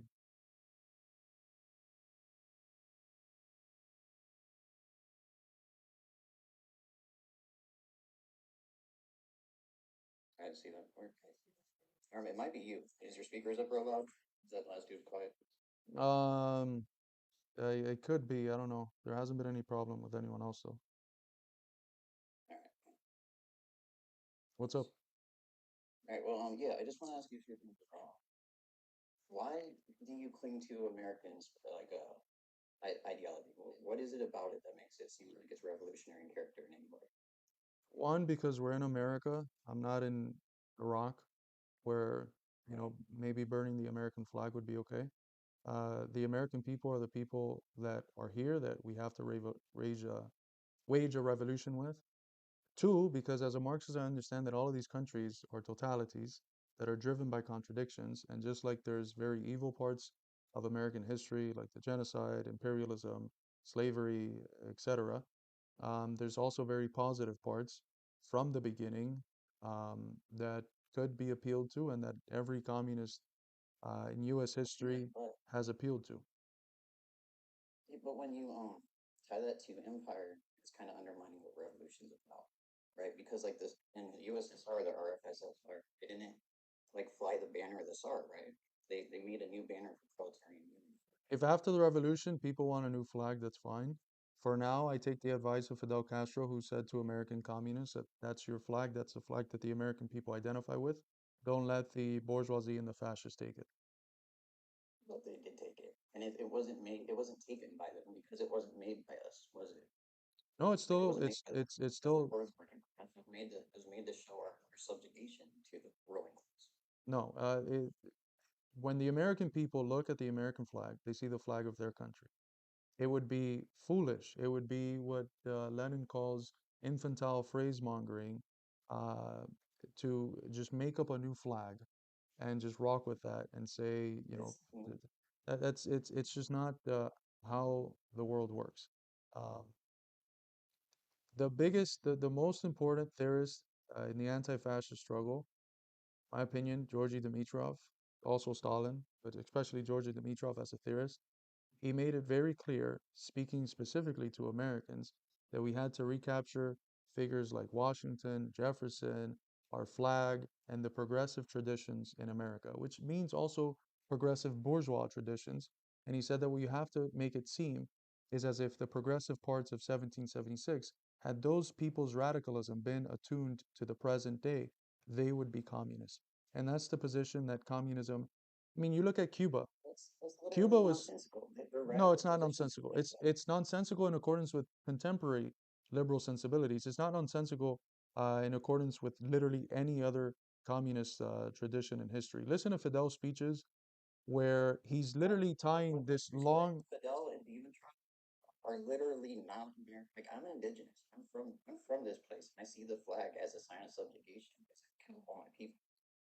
Like you don't understand that? Like literally, they came to a nation they Okay, did not what do you think of come Martin Luther King? Are you against Martin Luther King? from. You know, Martin I Luther King used the flag, and his form of socialism was premised on saying America needs to live up to what it says on paper. That's basically what the ACP says. What do you think of Paul Robeson? Do you know who Paul Robeson is?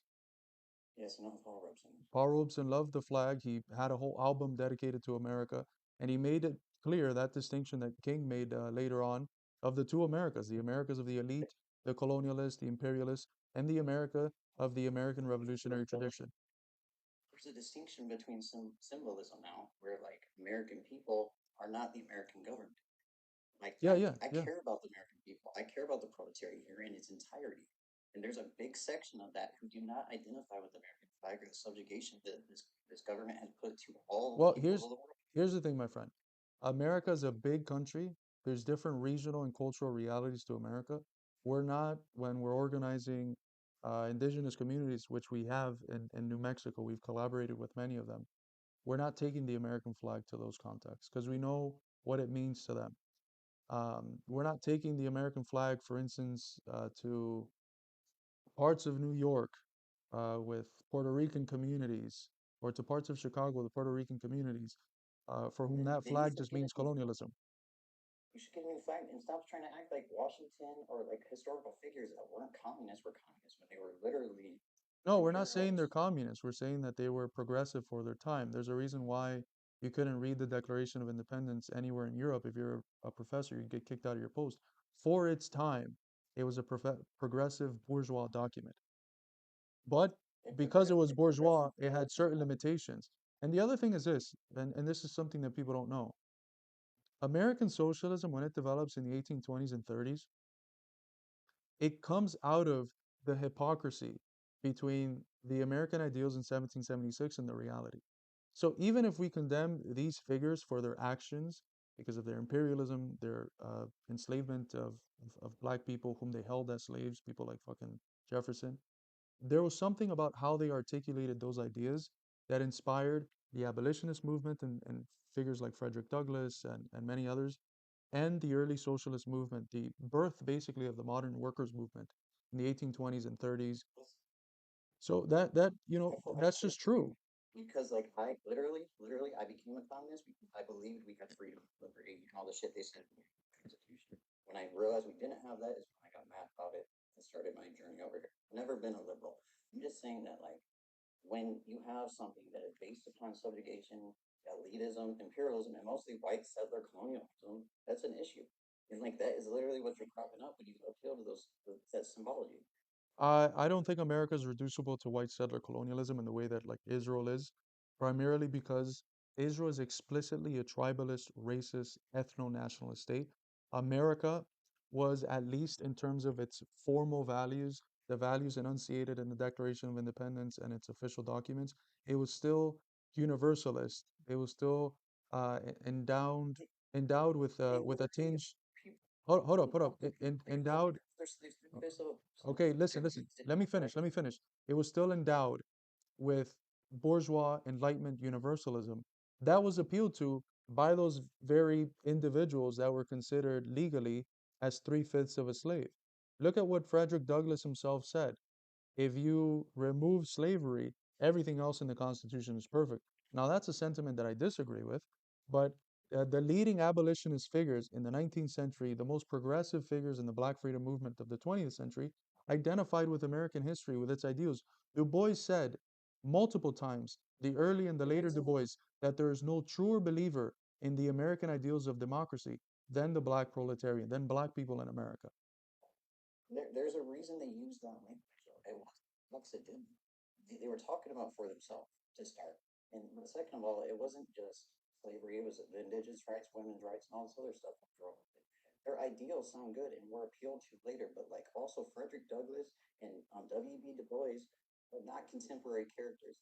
Imperialism and American fascism has progressively gotten worse to the point to where you have to divorce yourself from that shit. Otherwise, you're just reinforcing it.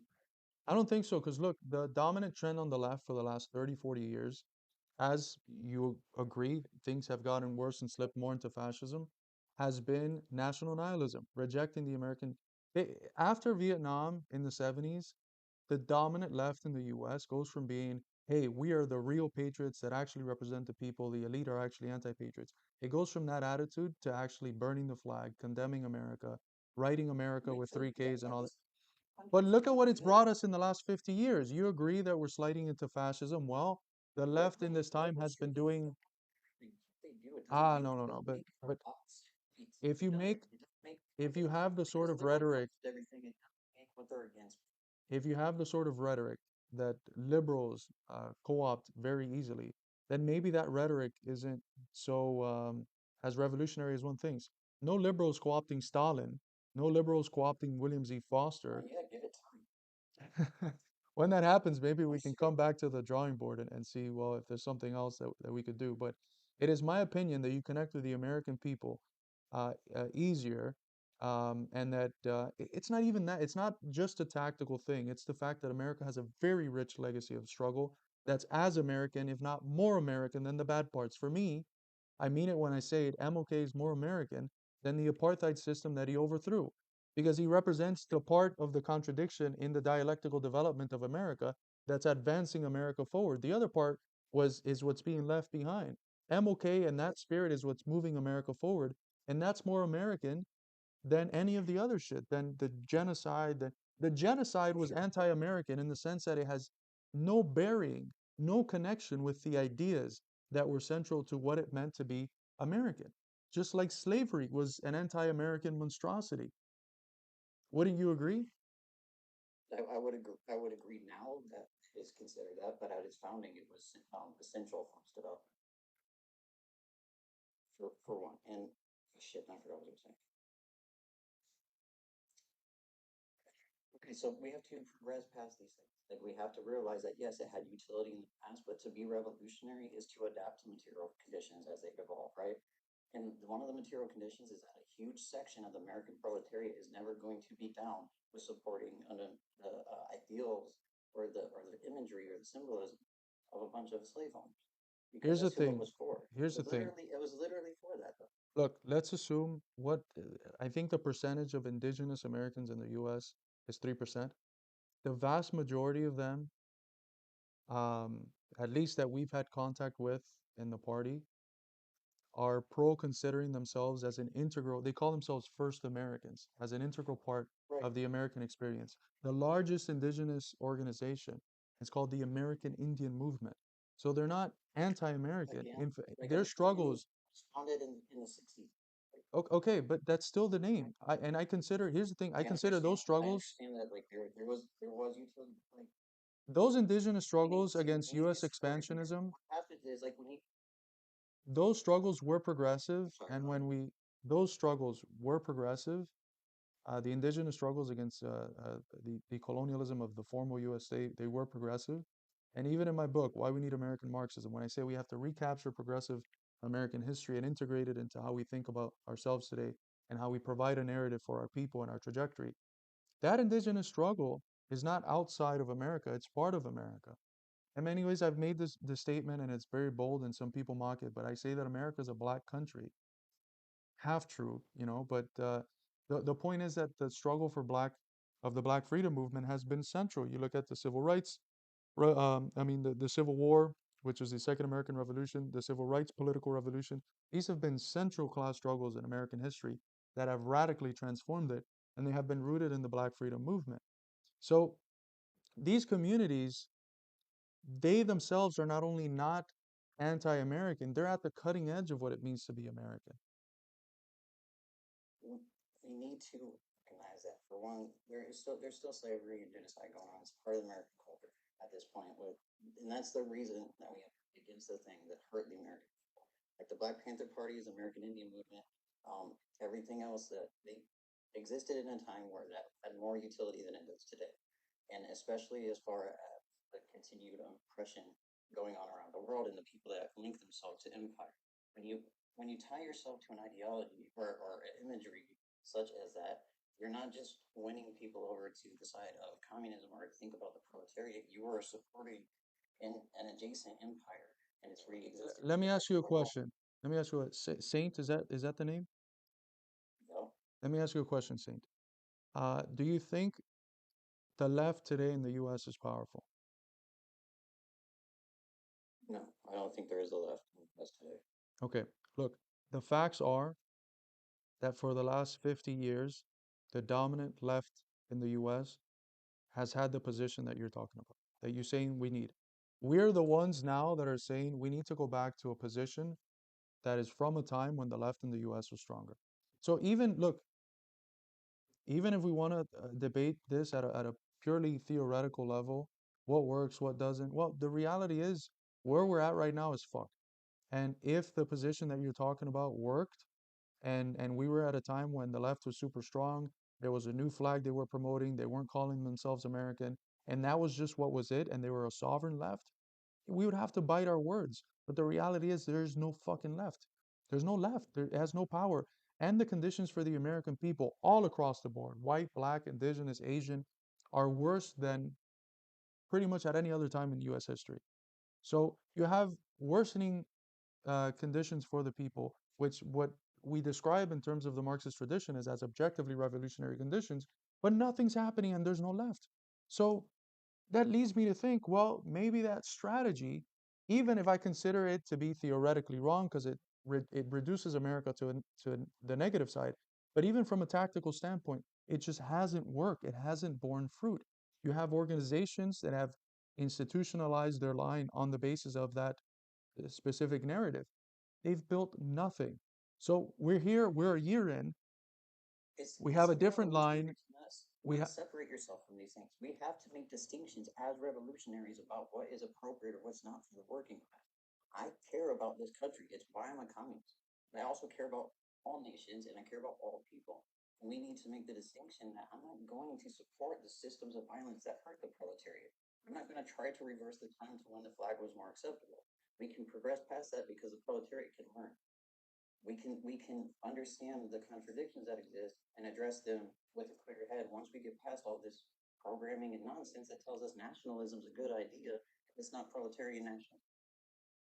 It's not about whether nationalism is a good idea or not. It's about whether people, whether reality is already structured in a national manner, and it is because capitalism instituted nations. Nations didn't exist before capitalism. You had disparate communities. You could read the work of Eric Hobsbawm on this. It's very good. Nations are a creation. Nations are a creation of capitalism. It needs to bring people together, to institutionalize a common language, to do all these different things. Nations are produced by America, capitalism. Soviet Union, Vietnam, do any of them use the flags of their oppressor nation? You Cuba cannot does. rally behind. You cannot rally behind a supremacist flag and call that proletariat unity Cuba because does. it's leaving out proletariat. Cuba does. Venezuela Truthful. does. Look, the flag is not something I care about. Why do you keep assuming that the flag is this thing that I hold You're as called the almighty? American Communist Party in your Because image we're of American. fascist. That's what the land is called. I don't care much Okay, about the be the flag. American Communist Party like with a new flag. Be for proletariat. Don't be for white supremacy because that's what it seems like. The American And it's Communist like Party that's has the its weird own thing. flag. What are you talking about? When we have our marches, when More we acceptable when we stuff. have our marches, when we have our marches, we fly the American Communist Party flag and the red flag. I don't know what you're talking about. That's not a great idea. It's literally because like how is it not just National Socialism? With the American Communist Party flag, National Socialism with the we're flying a communist flag and the red flag. I'm saying if you fly the American flag, that everything that you have. I Like, I don't know which one. There's always American flag. That's kind of your whole deal, right? Okay, no, but the center of it is it's the American flag because we're in America. But the vast majority of the flags we fly are like ACP flags. Here's the thing: if after the revolution or during the revolutionary struggle, people want to change the fucking flag, we'll change it. We're here for the substance of it, which I'm is just fighting asking for if you working don't class see it power. as a Marxist, correct? Do you not see the inherent contradiction of also flying the flag of imperialism My and friend, flying the as a flag of Marxist, it's precisely because there is a contradiction there that there is something rich in it that contradiction is isn't not meaningful, right? reducible. No, no, no. That's not reducible. Easy because It's it's not been done and we've reducible. seen it. It's not We've seen reducible to the it reactionary part. No, We've seen it listen. successfully happen. No, no, no. Yeah, we haven't. What we've seen successfully happen is the last 50 years where the left has accomplished absolutely nothing in the US. When the left was flying the American flag, like with Dr. King, like with Robeson, like with the Communist Party of the 1930s and 40s, was when the left was The absolutely contradictions at are its, inherently listen to different. me, was when They the are left was inherently at, different. I haven't interrupted you, was when the left was at its strongest. That's just objectively true. Why? Because it was connecting to the American people, the vast majority of which understood that that was the flag of their country, and it was either the bourgeoisie that was going to dominate and exploit them and be objectively anti-patriots because they were destroying the lives of the people, or it was going to be the people that were going to take that flag and use it to fight in their interest. It's that simple. And you keep saying, well, it's not the 60s, it's not the 60s. Well, fuck, what have we gotten out of the 70s, 80s, 90s, 2000s, and 2010s out of a left that rejects the flag? Nothing. What did we get from the left of the 1920s, 30s, 40s, 50s, and 60s? We got a whole lot. We got a whole lot. We beat apartheid with a left that was flying the American flag. And no system, besides perhaps the extermination of the indigenous, but few systems in the US were propped up as evil as apartheid. The institution of lynching that was central to that were horrendous. And the people fighting against that, black people at the forefront, they waved the American flag. And if that flag was good enough for them to wave, you are sure as shit it's good enough for us to wave. That's my position. I And don't that doesn't make me disagree. a fascist. That doesn't make me someone who endorses. A lot of people do. I'm not saying you do. Uh, I'm just saying, I was just asking if you can't see the parallels between what you're doing. I don't think you're intentionally doing fascism. I think it can lead to that very easily. But what I'm saying though is that in the past 50 years, we haven't seen much because of what happened in the 60s and 70s with COINTELPRO. It's not because of anti-flag sentiment. but COINTELPRO, the people that COINTELPRO was funding, or the Congress for Cultural Freedom was funding, which COINTELPRO was one component of that general psychological warfare against the left. The sort of people they were funding were the sort of people that were burning the flag. You know, when Huey Newton and some of the other Black Panthers go on one of those fucking white guy talk shows in the 60s, how was it that they attacked him? They told him, I bet you would have sided with the British during the American Revolution. Even them, they were appealing, and we love the Black Panthers. Even them, they were appealing to the American Revolution and American symbology. Their 10-point program was modeled after the Bill of Rights. So You it don't was it understand was deeply embedded in American history. be saying though. Like I bet you would side. That's what is happening here. Like when you're holding up the flag of the United States, you were supporting Britain in the Revolutionary War. Like the No, same thing. That's what he was saying. He wasn't saying be patriotic. no, yes, he Because was. we have to realize that tied to American patriotism is a class character that is inherently counter-revolutionary. It's inherently reactionary, and that's the default mode. You're That was talking the about super patriotism. like You're not talking about patriotism. Super no, I'm literally patriotism talking about is baseline patriotism because no. I lived at Carlos. I'm from Nebraska. I'm from Omaha, Nebraska. I was a libertarian. I was in the Tea Party. It wasn't even that fervent for me. It was just my default state because that's the ideas and the values that were instilled into me. Yes, they also had progressive values instead, like freedom for all, pursuit of happiness, life, and liberty. Those things are good, but when they're tied to the denial of personhood and the rights of human beings that are part of the proletariat, it's not revolutionary. Who says that's what we're It's trying to get? revolutionary for some, not all. But the whole point, I don't think you keep saying that there's a contradiction, and I'm saying yes. And it's precisely because there's a contradiction that it's able of being to be teased out. And the whole point is to sublate the way in which American patriotism has been understood, the way in which America itself has developed, which means by necessity taking the progressive parts and leaving behind and criticizing the negative parts. It's not that hard. You're doing it right now. You're Do you saying believe there's there's these. still a revolutionary character in nationalism in America? I don't use the word nationalism because in an imperial core context, nationalism usually implies class collaborationism, which I only consider to be progressive in the global south and in colonized and imperialized countries. We use the word patriotism. Belief in superior nation. No, no, of course not. Do I believe that that's something Well, we should endorse or that it's I feel something? like that's something you are endorsing by proxy, if not No, of course intentionally. not. No, no, of course not. We're the party that goes. Our guys are literally in the Middle East with the guys with the green headbands and at the cutting edge of the axis of resistance. We're in Venezuela. We're in fucking China. We're in Russia. We're in all of the progressive countries fighting against U.S. imperialism. That's where we're at. If you do you think that we'd have such an attentiveness to U.S. imperialism and at the same time be like national supremacists and think that America's better? No, of course not. And that's not what we're endorsing by using those symbols in the same way that King didn't think that the people You from see, like, Vietnam were lesser by using the American flag. but do you not see how this is a very prevalent opinion that exists, not just in the quote unquote liberal left or just left. It's what it looks like. Like what did Nazis do when they came up? How did they appeal to German people? The They Nazis, didn't if you just study the history of the Nazis, what the Nazis were trying to do was look like the socialists. The reason why the Nazis did, right. let's say Yazis from now on, so we don't get banned. The reason why the Yazis did what they did was because Germany was basically split between socialists and communists. Very few people that supported standard bourgeois establishment. So they had to feed off of the popularity of socialism, which included not just the name, the National Socialist Workers' Party, but also the symbols, the red armband, right? That was a communist thing. That was used still by the Cultural Revolution in China throughout the whole Cultural Revolution. I have one right next to me that I got from my recent trip.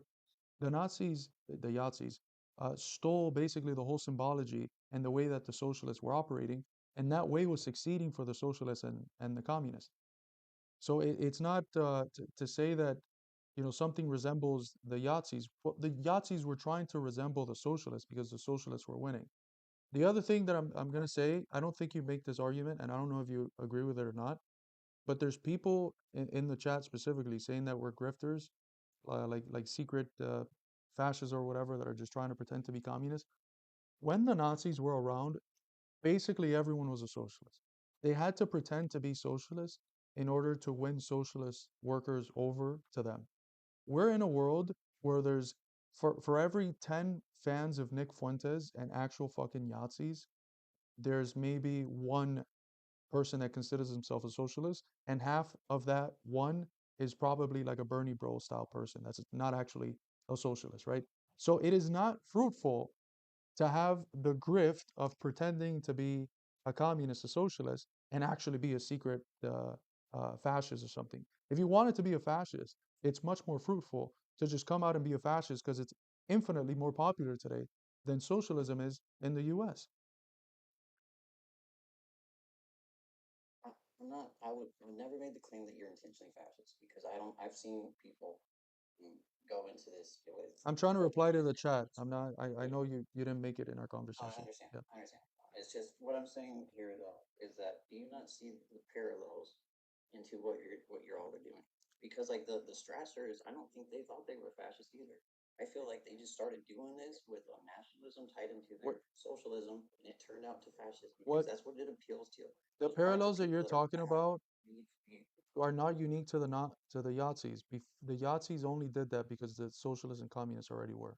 And when there's this movie you should watch, it's called Ernst Thälmann, Son of the Working Class, and then there's part two, which is Father of the Working Class. Ernst Thälmann was the leader of the Communist Party in Germany during the rise and then the defeat of the Yazis.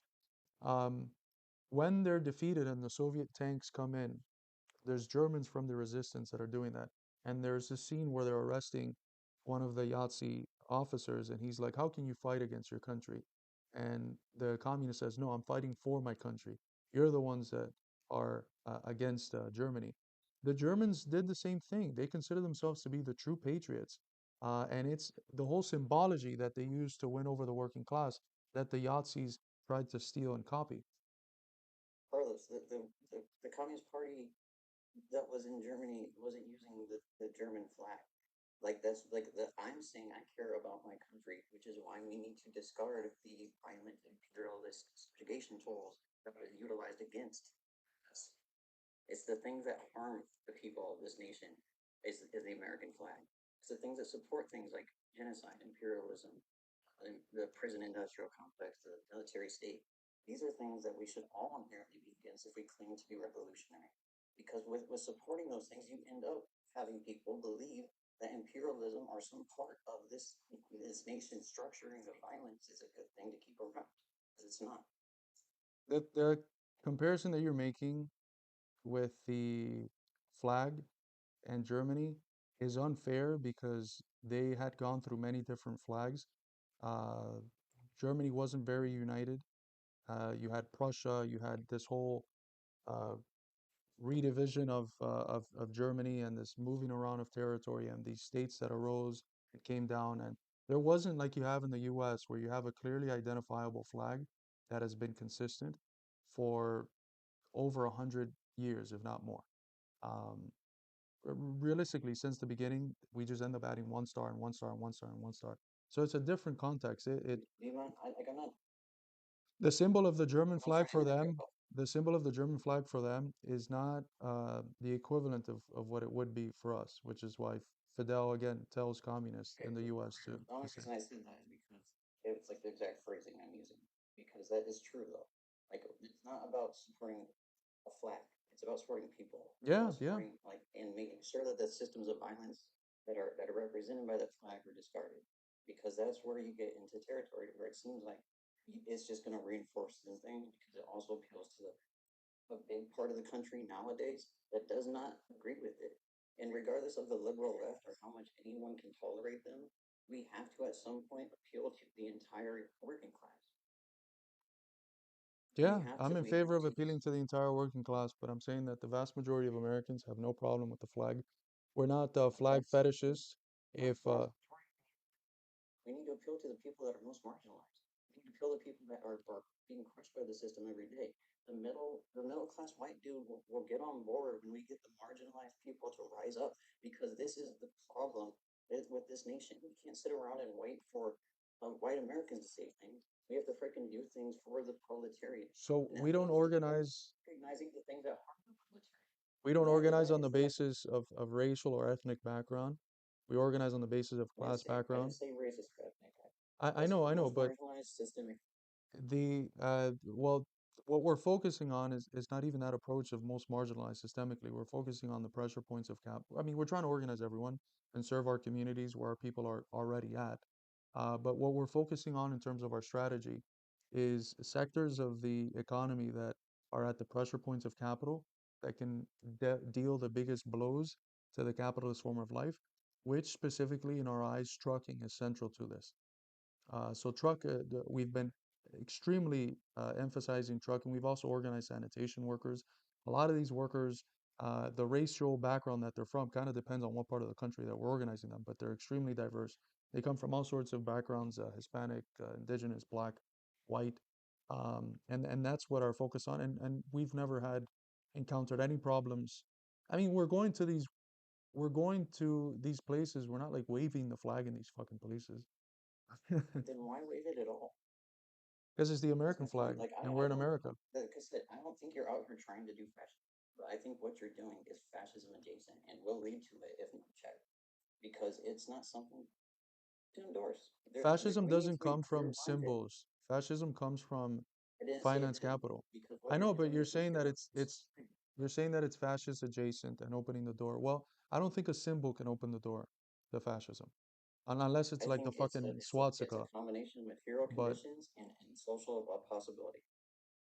Because like that's what it it's is. It's not it's only the economic conditions, like say capitalism fascism. that Fascism arises in periods of capitalist crisis when there's a strong socialist movement that can present an alternative to that. And so capitalism cracks down, reverses rights won by the working class and oppressed communities, and squeezes them in the open terroristic dictatorship of finance capital. It represents ultimately finance it's also capital. at any time that the capitalism is threatened, economic The sanctions symbols, or the symbols it could use are moldable. The symbols it could use are whatever symbols work for it.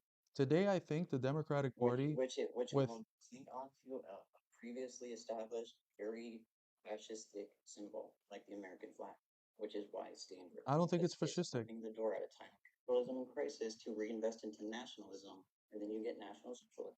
No, I don't think it's fascistic. Um, Socialism is going to be The national in American form empire. because I don't think the flag is fascistic. The empire, yes. I don't think the flag is fascistic. The flag was made by empire to denote where the empire was. It's not reducible to that. It's the flag that the American people have considered theirs for a very long time. And every communist authority that we appeal to, here's the thing, because I know you're debating in good faith as well.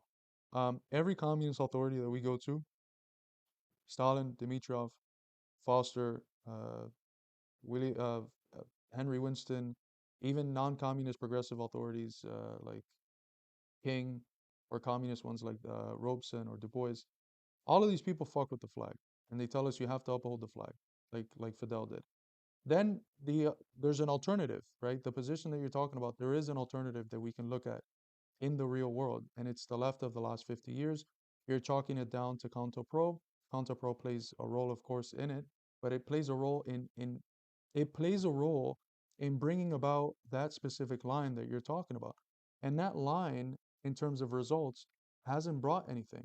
So I have two examples that I can look at. I can look at the communists who have been historically patriots, who have told us to be patriots in the US, where we built a left in the 30s to 60s that was extremely strong, at some points very close to grabbing power. Or I can look at the people who have had the position that you have over the last 50 years, who haven't built much, even though the objective conditions have been extremely revolutionary for a very long time. In the midst of those two options, we're going to go with the one that actually was able to build something.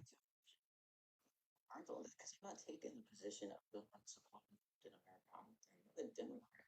I'm saying that the material conditions that existed when Stalin fell, when MLK utilized or supported American nationalism rising up, was for proletarian nationalism, and for one, misunderstood contextually, and This two, this was a over trip 50 years from ago. And the that's the trip of problem. the Hold on, let me finish this, please. Let me but finish the this. Castro comment from was from the Stop. 90s. It wasn't a 60s comment. I'm sorry, what? The comment from Castro was from the 90s. It's a relatively recent comment. It wasn't like a 60s fucking comment. Like, Castro was wrong. I will say that right here. Castro was wrong.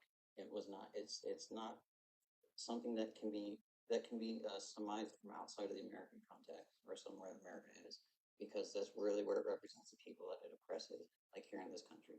And that's the problem that has developed in the last 50 years, regardless of the position of the liberals. It is something that needs to be recognized as that had utility in the past, and it could be utilized for proletarian nationalism, and a good part of the nation still saw it as a liberatory flag. That's not how we are anymore. And if, as communists, we need to adapt to material conditions But and someone here is recognize asking a good that question. What's your alternative? Banning the flag? no, my alternative is to make a proletarian flag that's actually for the proletarian, that divorces itself from things that can lead into nationalistic supremacy. If we haven't won power and if our party's still small and we're still trying to win over the American people, does it make sense to make a flag that we then impose on them retroactively? You don't have to do any of that. You can build a proletarian. You can, for one, yes, you can make a symbol for the proletarians to get behind.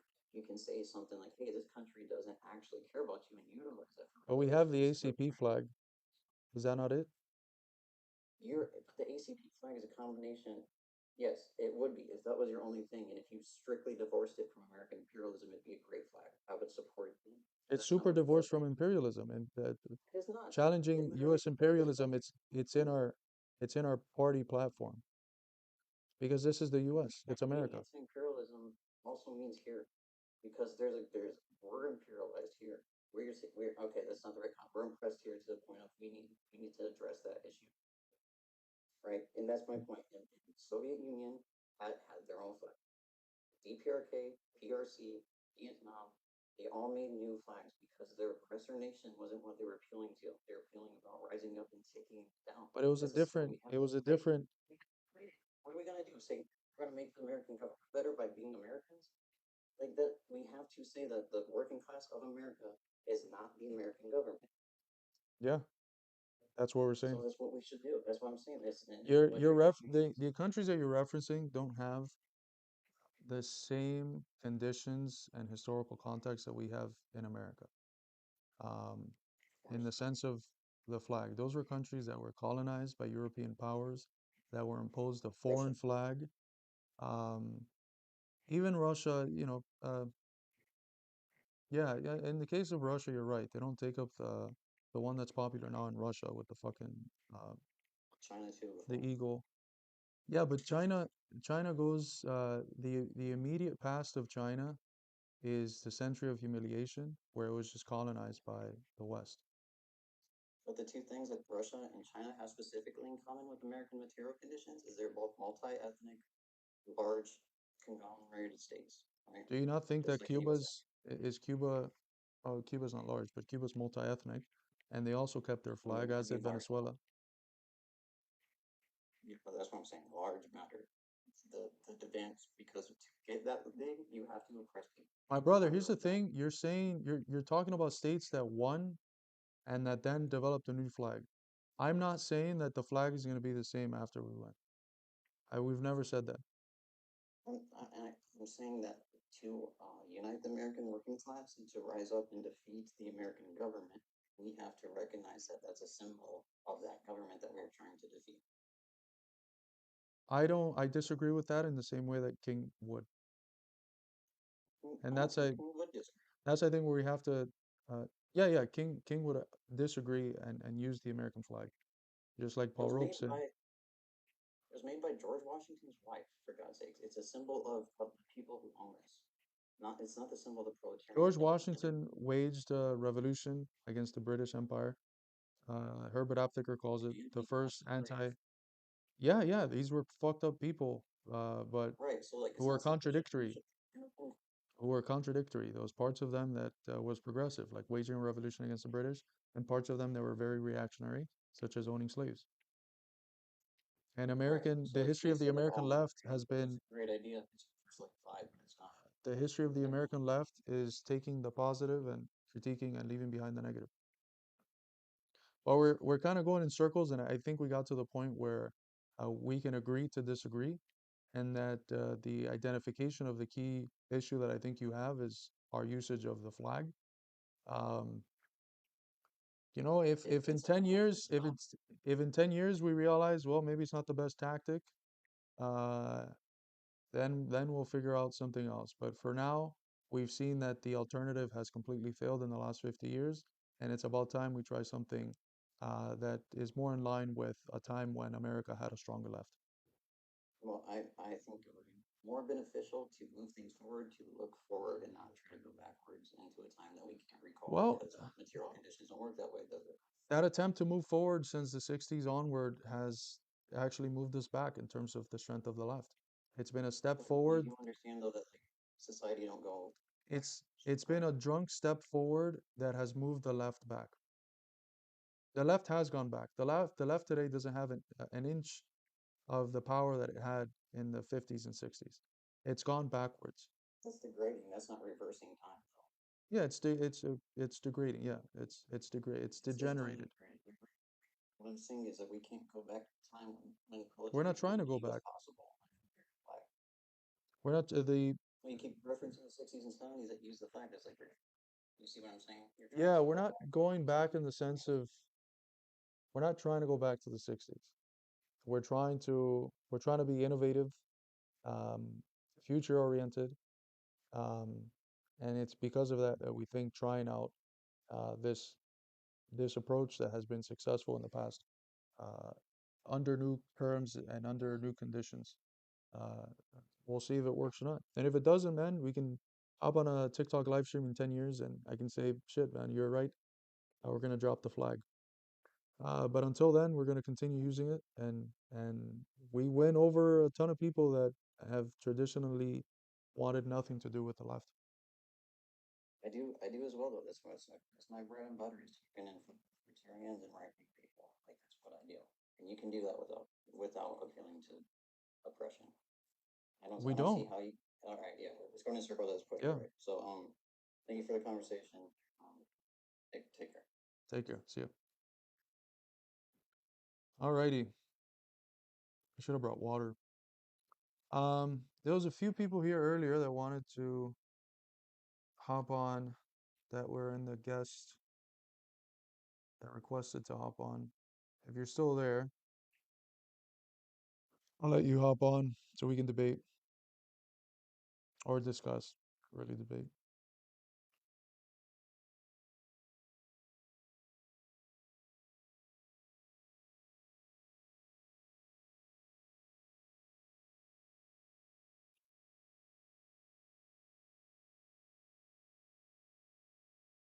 Mr. E with the hammer and sickle, why don't you hop on?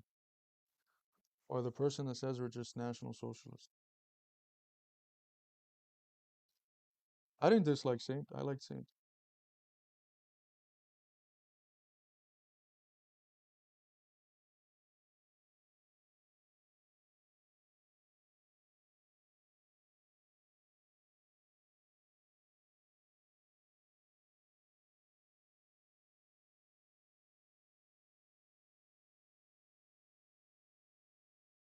What day is today? Is today Thursday? All right, who wants to debate? Who wants to talk? Post-punk freak. Well, Hey, what's up? Like the picture. thank you. I was just wondering, like, why do you uphold the military but not the police? Because the police is a very explicitly reactionary institution, and um, the social background of the police is primarily like petty bourgeois, white, often very racist. Whereas the military is like they prey on the poorest communities, black and brown communities, to join. They often do so for economic benefits. And those are people that are at the front lines of imperialism. Statistically, they have higher rates of being anti-war. And they're also very disciplined and trained, and have been historically essential for revolutionary struggles.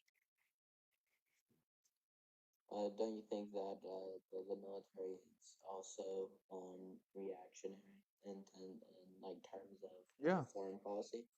Oh, 100%, of course.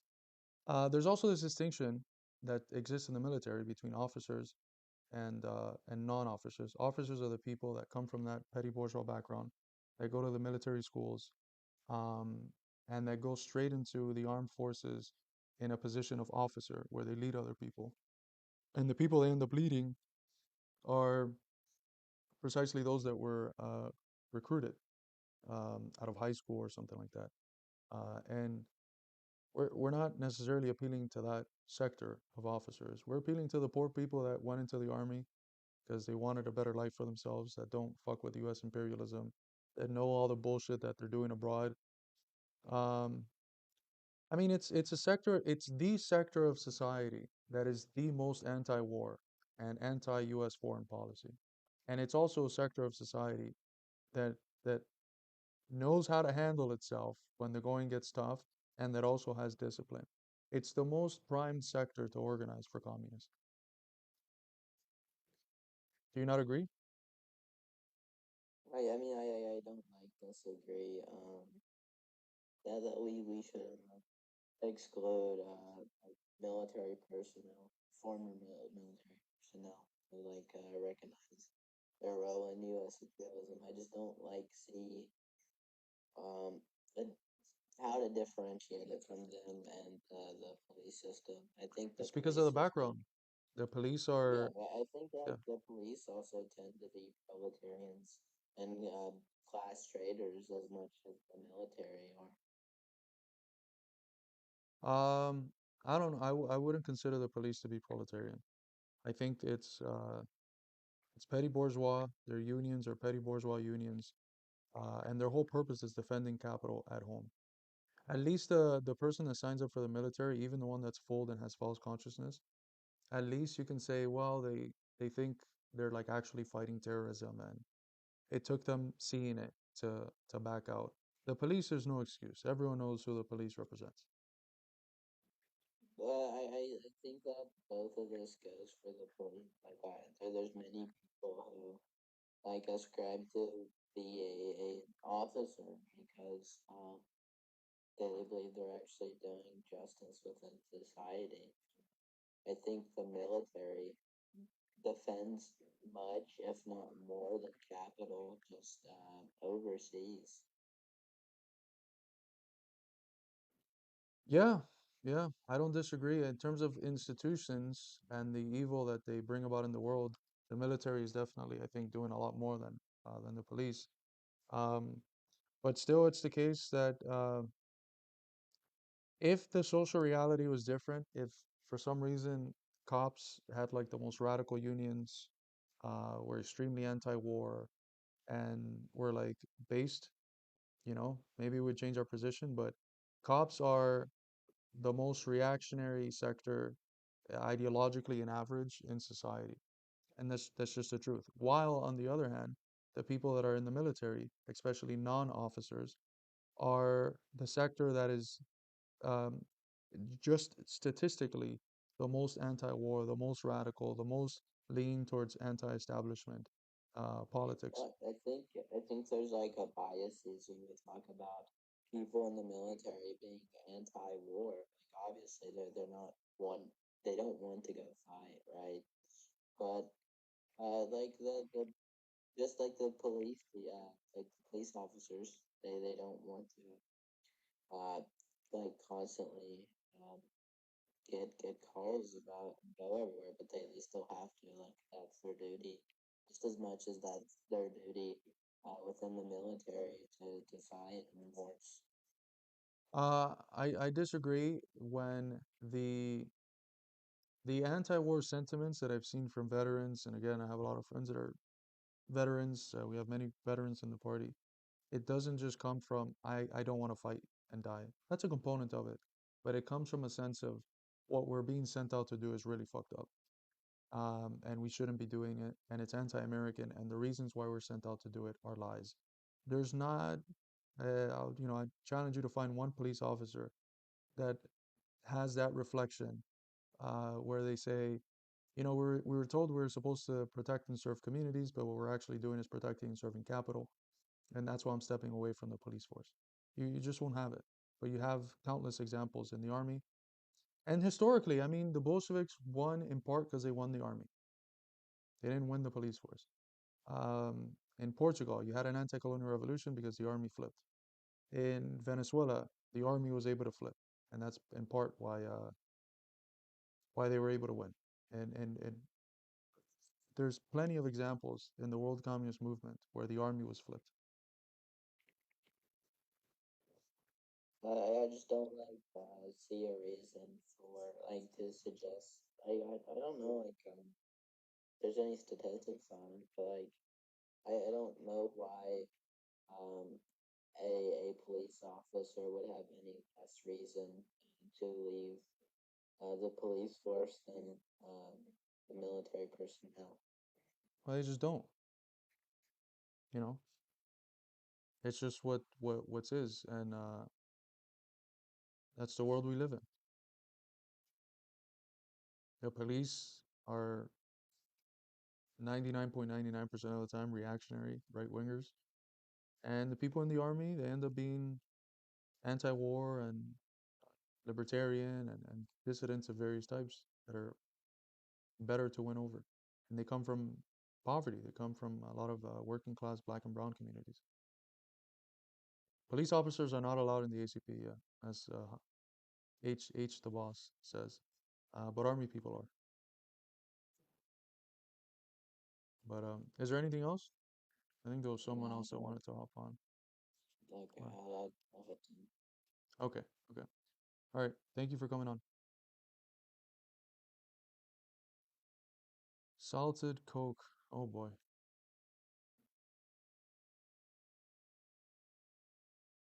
Hello? Yes. Who's you have a question? Yeah, sure. I'll wait then. There is an echo actually. I hear myself really bad. Uh, I don't know if I. Is that better? Oh, wait. No, still very bad.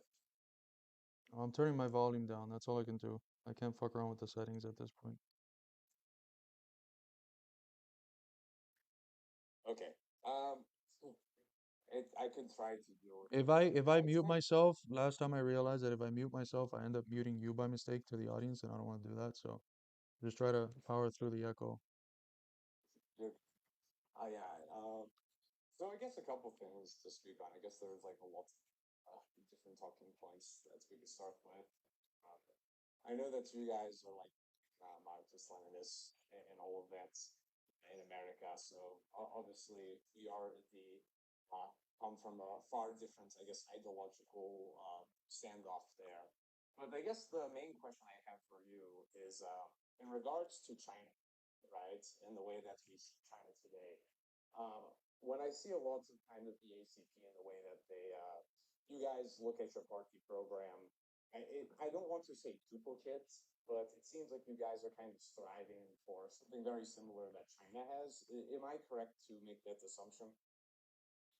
Um, so our official ideological position is Marxism-Leninism unified tendency, which means that we incorporate all of the insights of struggles that have actually succeeded and advanced the class struggle, which includes China, of course, and we do consider China to be the most advanced form of socialist society currently existing. But I wouldn't say that we're trying to model ourselves after China. Let me give you just a very basic example of why that is. China had to open up to foreign capital in order to develop. I think in the US, we'd have to do something completely different. We'd have to nationalize a lot more of our commanding heights and basic industries and get more state involvement in some of the crucial areas in our economy, which is kind of a different approach than some of the more privatizing methods that have been used by the Chinese in the last 50 years. I don't condemn them for those. And in the central areas, they really didn't ever give up power and control by the Communist Party. But we're not just trying to imitate China. Even on say even in So like political even in like political areas, like China's society that never had the rights and values of like free speech in a way that we wouldn't like try to undermine the Bill of Rights or something like that. Your right to okay, arm yourself, speech and shit. but I guess like you're saying China is the most developed, like I guess like socialist society we have seen. Hmm. I guess what I'm confused about here is like when we examine like what is socialism, like as a mode of production, right? I guess what in like any way do you consider China to be socialist?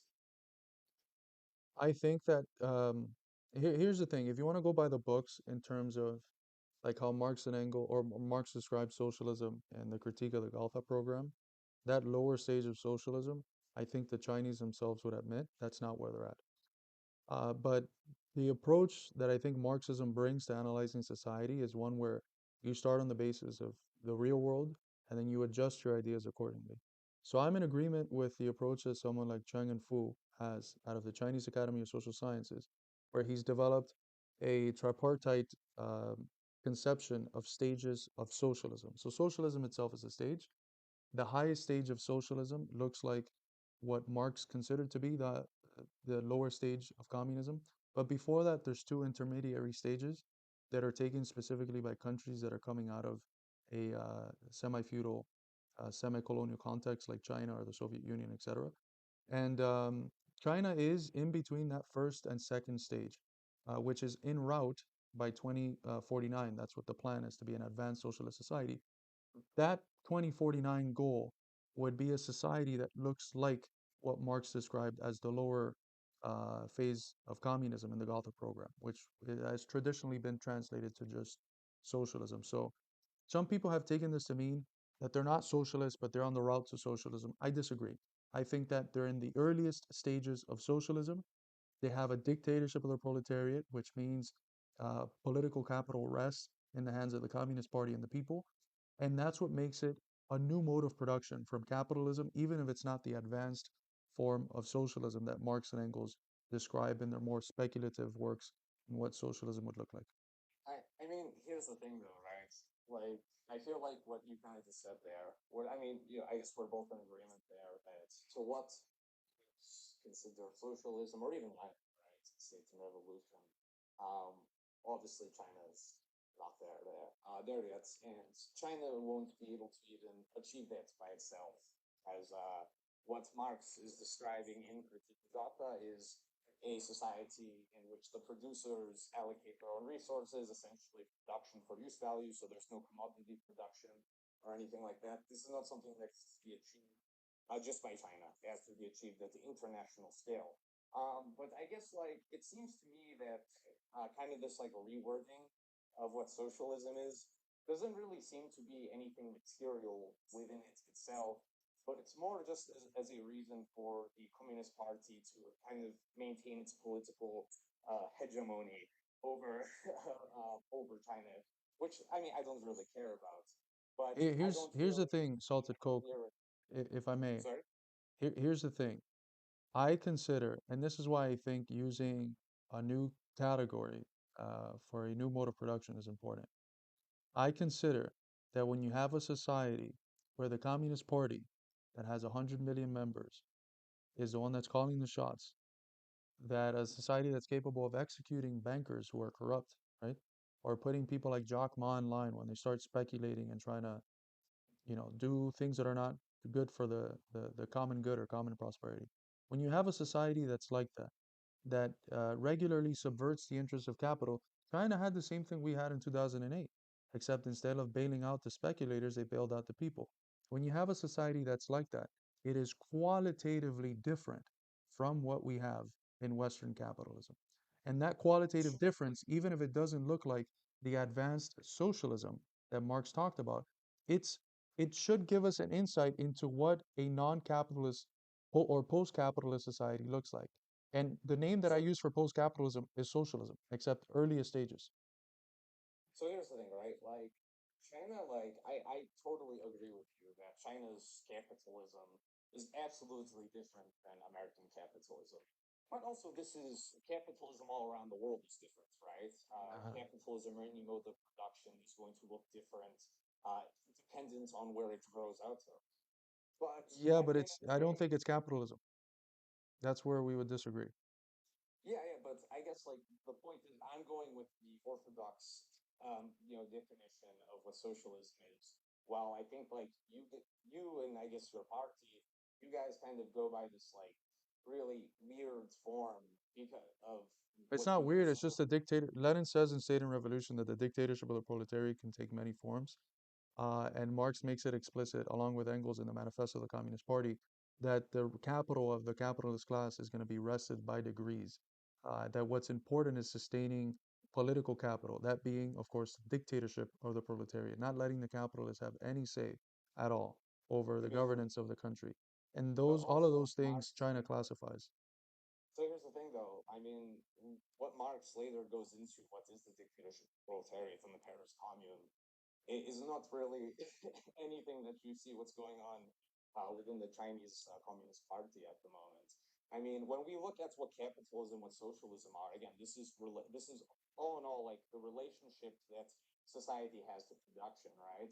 And in China, at the end of the day, I mean, you still see mass exploitation of workers, mass exploitation of surplus value, extraction of all these things, and even to like suggest and to say that capital doesn't or capital accumulation doesn't play a role in the central planning that China does. I mean, that's also just like not true either, because even in the Soviet Union, again, central planning was built in many cases for profit. The law of value determined a lot of central planning. And this is within all, ex-communist countries and what we see in China as well. It's just the laws of capitalism and the law of value are still exceptionally prevalent. And even when you look at Marx's earlier writings, like 1844, right? I mean, this is where Marx goes a lot into detail about what is private property. And to Marx, private property is just wage labor, right? That is he actually calls it the essence of private property. So a society that has private property, that has generalized commodity production, and has all the attributes of a capitalist society, for me, I do not really care if a party is called communist or not. It does not make a difference to me. Okay. The centerpiece of early stage socialist societies is the focus is on unleashing the forces of production, especially in a country that is backwards, that had the revolution in the aftermath of semi feudalism and semi colonialism. The main concern that the Chinese have, the main concern that centers the earliest stages of socialist construction is developing the forces of production, which means that if you're in a context where you still have global capitalism, um, it means participating in some of these institutions, not letting those institutions rule the trajectory of your country, still being able to enforce and dictate that the main goal is the development of the forces of production because of how that creates the conditions for the possibility of an advanced socialism. In the third volume of Yes. Capital, let me finish this point, please. In the third volume of Capital, Marx says something very interesting about how the logic of capital develops. At the beginning, of course, there's the famous formula everyone knows, MCM prime, right? That's the logic basically of productive capital.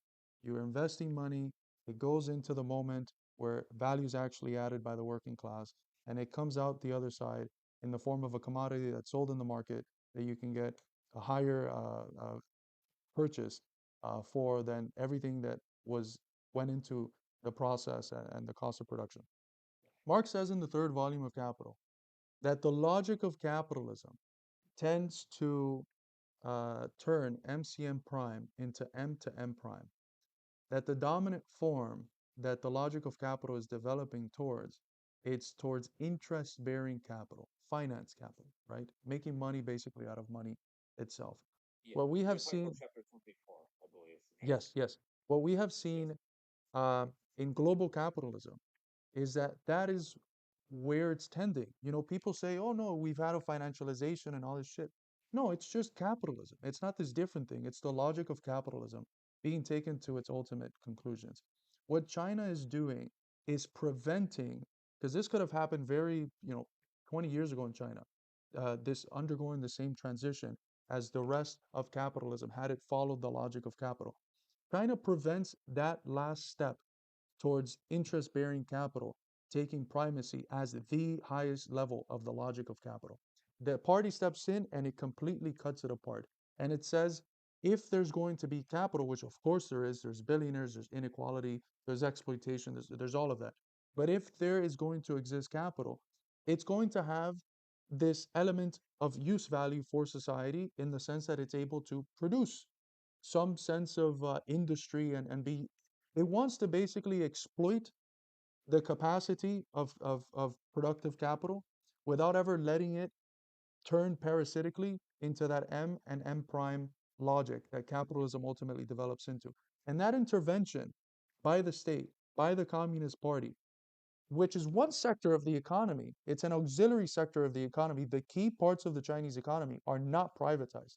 We're speaking about a secondary sector, an auxiliary sector. In the same way that Plato had the auxiliaries as the people that help the philosopher king and the people that actually ruled the republic, the auxiliary of the main economy, which is how the Chinese refer to it, is that private economy. But even in that private economy, you have a strict intervention by the party so that the logic of capital doesn't work itself out till its end.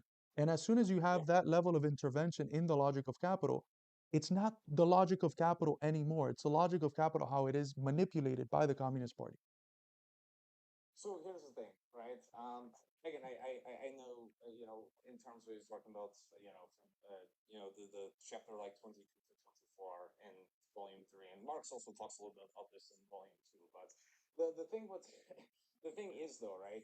I mean, there's obviously still like financial capital and interests in China, and when you're still even looking at the developmental pattern that Marx displays all the way, I mean, starting from volume 1 to volume 3. I mean, these things still play effectively to China. And again, here's the thing too, Carlos. Like, I totally agree with you that China does not have the opportunity to get to socialism, or what I refer to as socialism, which Marx does a critique of dogma. Like, I totally understand the material conditions do not exist for China because, like I said before, that is impossible to happen within one single country. May I In order ask? to May get, I ask what tradition you're coming from? I can already infer, but I'm really weird. I call myself a leftcom Titoist. oh, wow, okay. I thought you were gonna say Trotsky. Um, No. I do agree with the premises. You cannot have an advanced socialist society, much less a communist society, while imperialism continues to be a reality. The international situation has to change so that at the national level, you can have any possibility of an advanced socialist society.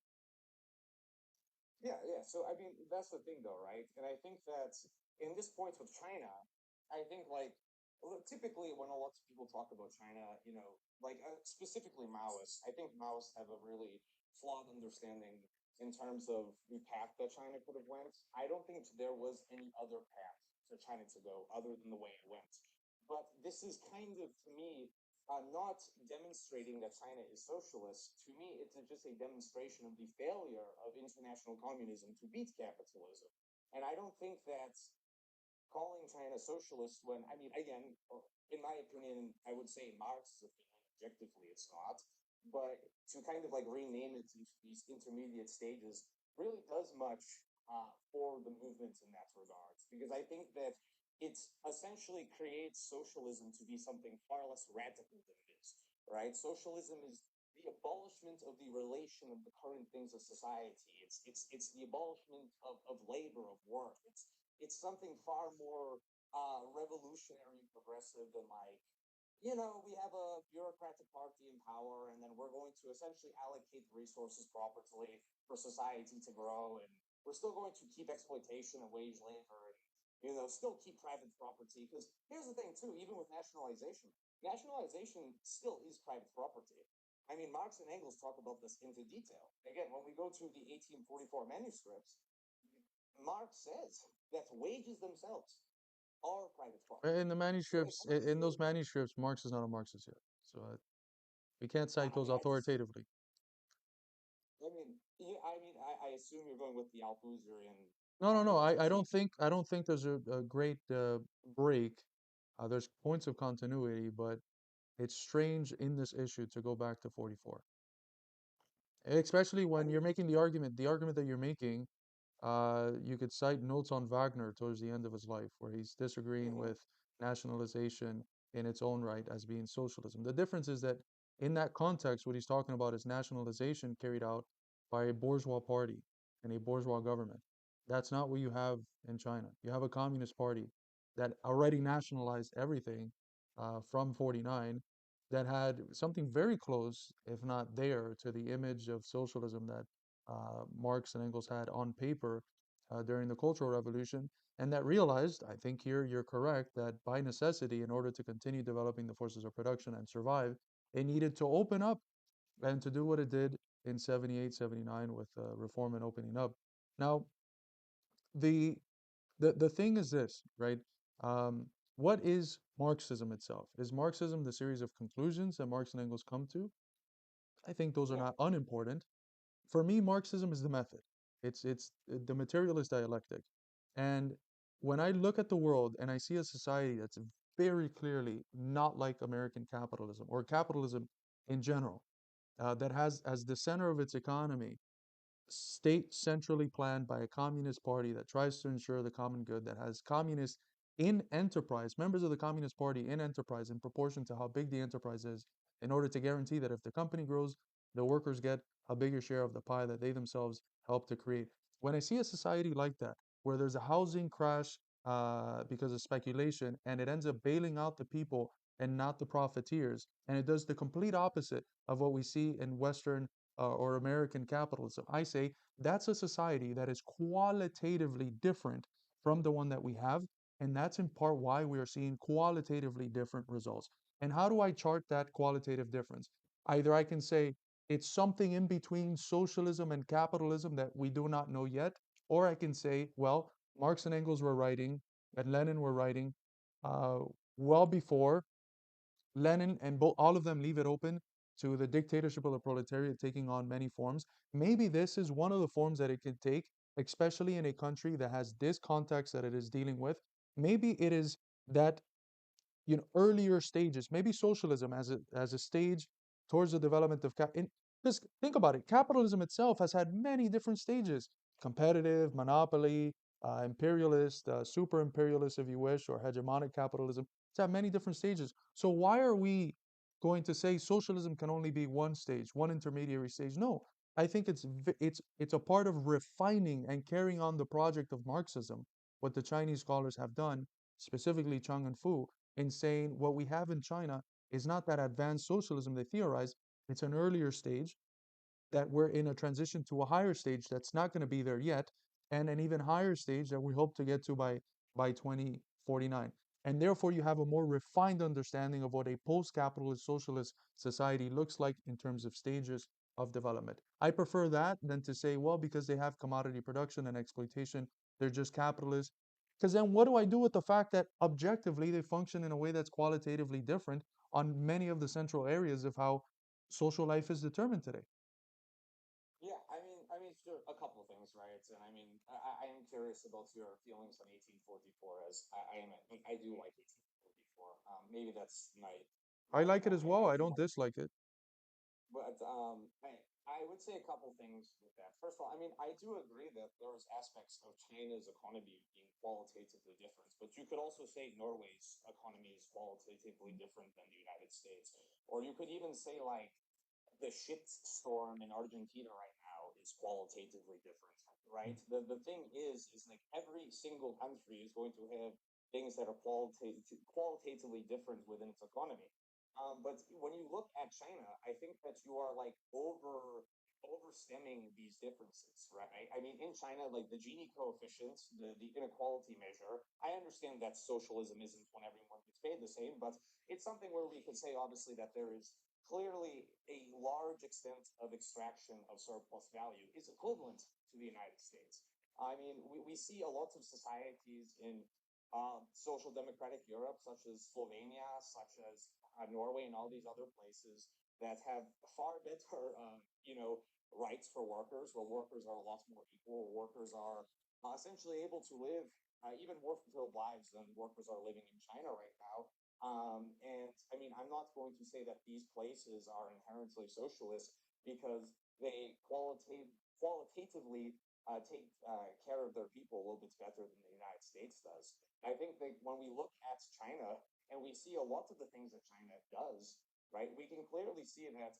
First of all, China and America both kind of rely on each other, right? I mean, especially after the Bretton Woods system and all of that. I mean, this has been a relationship that has been imperative to keep both of these countries alive for, and I'm sure that's going to change pretty soon. But the thing is, when we describe what is socialism, right, we understand socialism. I mean, socialism and communism are the same thing as the negation of, uh, capitalist society. And when we look at capital, or we want to look at really anything that Marx, Lenin, or these people wrote, I mean, all of the features of what we look at capitalism and the relations to what workers have to the means of production in China are very similar. Again, the main attributes of capitalism is generalized commodity production. That is what, that's essentially what capitalism is, as commodity production has, went through its stages in history. So I just, the point, I just feel like we're just doing some like naming conventions to save the CCP. No, no, no. What's going on from my perspective is that you want to stay committed to a conception of socialism that I think the real development in the world has forced us to refine, has forced us to provide more details to, and to understand that it's more complex than simply what was written. And I do not consider socialism to be simply the negation of capitalism. Every form of negation carries with it positive content, as Marx understood because he was a good reader of Hegel. We're not just negating um, capitalism. We're overcoming it. We're sublating it, which means that at the very beginning, the socialist society is going to have the birthmarks, as Marx called it, of the society that it came from. And China definitely has those birthmarks. It has many of them. And I would argue that, perhaps I'm sympathetic to the left wing in the Communist Party of China that's saying, okay, we're getting to the point where we can be a little bit more radical. I'm sympathetic to them. We've published in our journal some of the leading scholars from the left wing of the CPC. So I'm sympathetic to that. And I think that it's at this moment where, and I don't know if this is what you implied by it, where it's now I think more capable than it ever has been of breaking the relationship of interdependency that it's in with not only the US but the global financial institutions that are ran by the US. It's getting a hell of a lot, and I think its confidence is uh, is developing and showing that you know maybe in 10 years there's something different. Maybe not. Maybe not. Maybe it's not able to integrate itself into the new mediums or to satisfy some of the grievances that their people, especially young people, have, and maybe it goes the way of the Soviet Union. I highly doubt that. I visited China, um, and that's not the sort of vibe that I got from it. I got a vibe of, what's very popular now in China, on social media? The Cultural Revolution. So that tells me that I think if anything, China's moving to the left. It's it's a weird classification, but I think it's consciously trying to advance in stages, in the stage of socialism that it is, beyond the stage of socialism that it is. Now it's becoming a little bit absurd with the amount of resources that they have, and some of the inequality that might still exist. Um, and people are noticing that. And I think that's creating the conditions for it advancing. But we have to look at it as a process, as we do all things. We have to look at it as contradiction ridden, as all things are, and contextual, situated in a world still dominated by capitalist imperialism. To not do that is to treat it under what I call the purity fetish, to think that China could be uh, somehow doing better in a world that's still dominated by capitalist imperialism, or to think that the way China is now is the way that it's going to continue to be eternally, or that if it has contradictions, it can't be socialism or something like that. No, it's let this project develop as everything else does. Let it have its contradictions unfold, and let it try to develop in the very difficult context that it's in. And that's why we support China. That's why, in part, and some of the other reasons we consider it to be no, uh, none of the social democracies in the Nordic countries are trying to break away from the system of imperialism. Of course not. They're all beneficiaries of it. Um, China, on the other hand, uh, that's not the case. It's, of course, targeted by the US for a very specific reason in ways in which Sweden or something isn't. So I say have more patience, Maybe in the 90s, I would have had your same position with China because people that I appreciate, like Michael Parenti, did. But Yeah, I've seen yeah, the development of China. I think it's moving leftward, and I think, and they say this explicitly, it's always been part of their plan. So I'd say, perhaps have a little bit more faith that they're moving in the direction which I think you, as well as I, would like to see them move towards. yeah, yeah. I mean, I guess like I don't know, just a couple issues that I have with it is like number one, I would say that China is pretty imperialist. Oh, I You disagree with know, that completely. I mean, with situations within the Congo and various other places in Africa, you would not consider China owning vast amounts of No, resources within it's helping those these countries countries. develop their productive capital. It's providing an alternative source of aid and development to the US, which does debt trap and does do all these horrendous things. Statistically, Sure. Yeah, statistically, they're there's, an alternative and better imperialism than Americans. I wouldn't Granted, call it imperialism. They don't dictate any of these countries' politics. They just do trade. but well, it's not just that. They own and extract surplus value from laborers in this place to accumulate capital. It's a That's lot not more than just trading.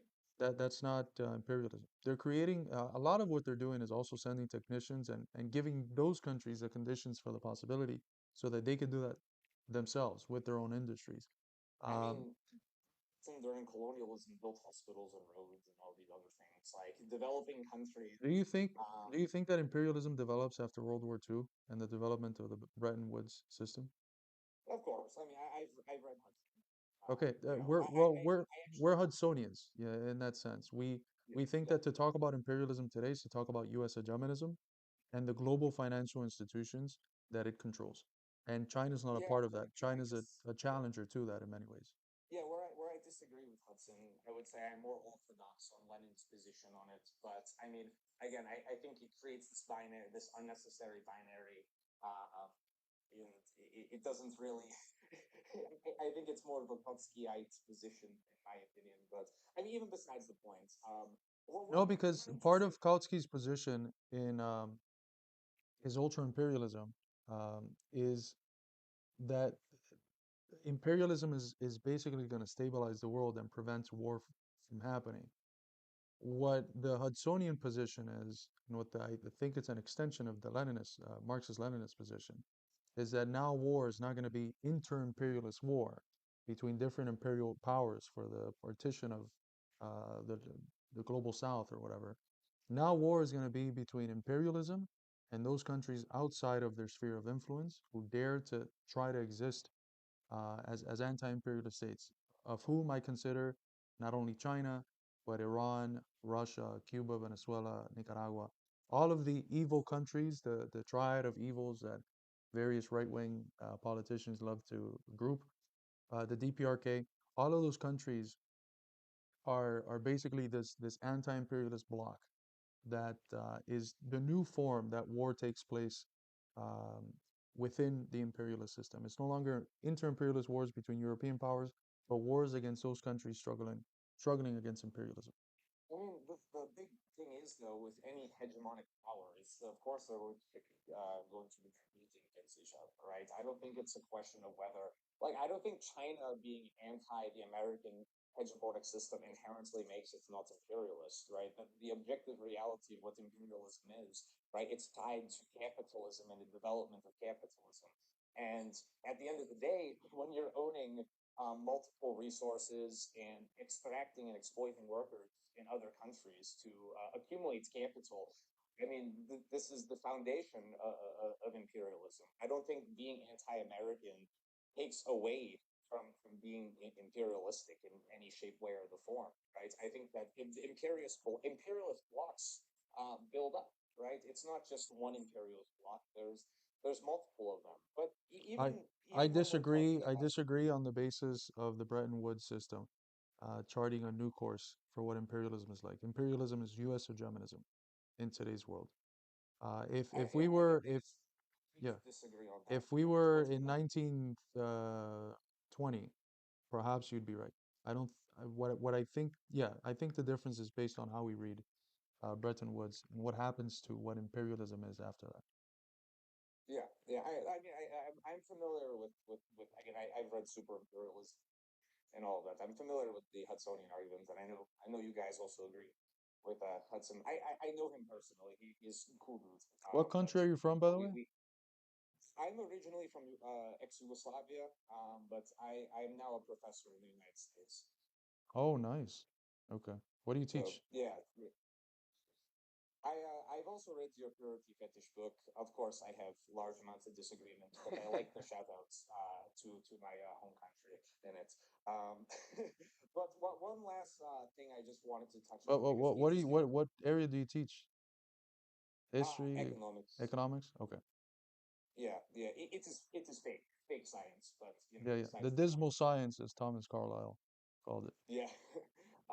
But one thing that I just, one thing just before I do hop on is this quote about, with Lenin in State and Revolution, and also with Marx's in Critique of Gotha program, about specifically, birthmarks of old society, Hmm? right?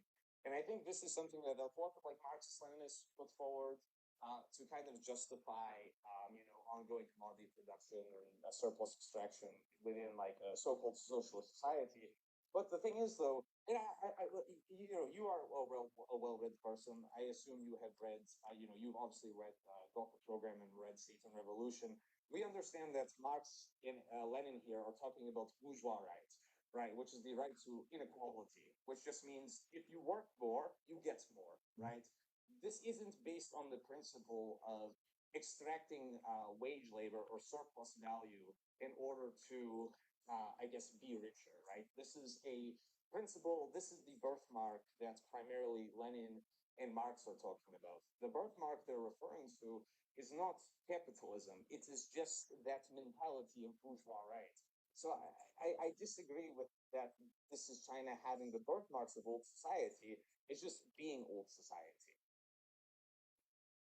You're correct. The context in which he talks about the birthmarks is the conception, which he had addressed from very early on with Proudhonist, that you can somehow sustain the same ideal framework that you have within capitalism without its contradictions. And by that I mean the same framework of justice is getting, fair pay for your work or something like that, which already presupposes a form of mediation in the market that is naturally going to produce exploitation and all this other stuff.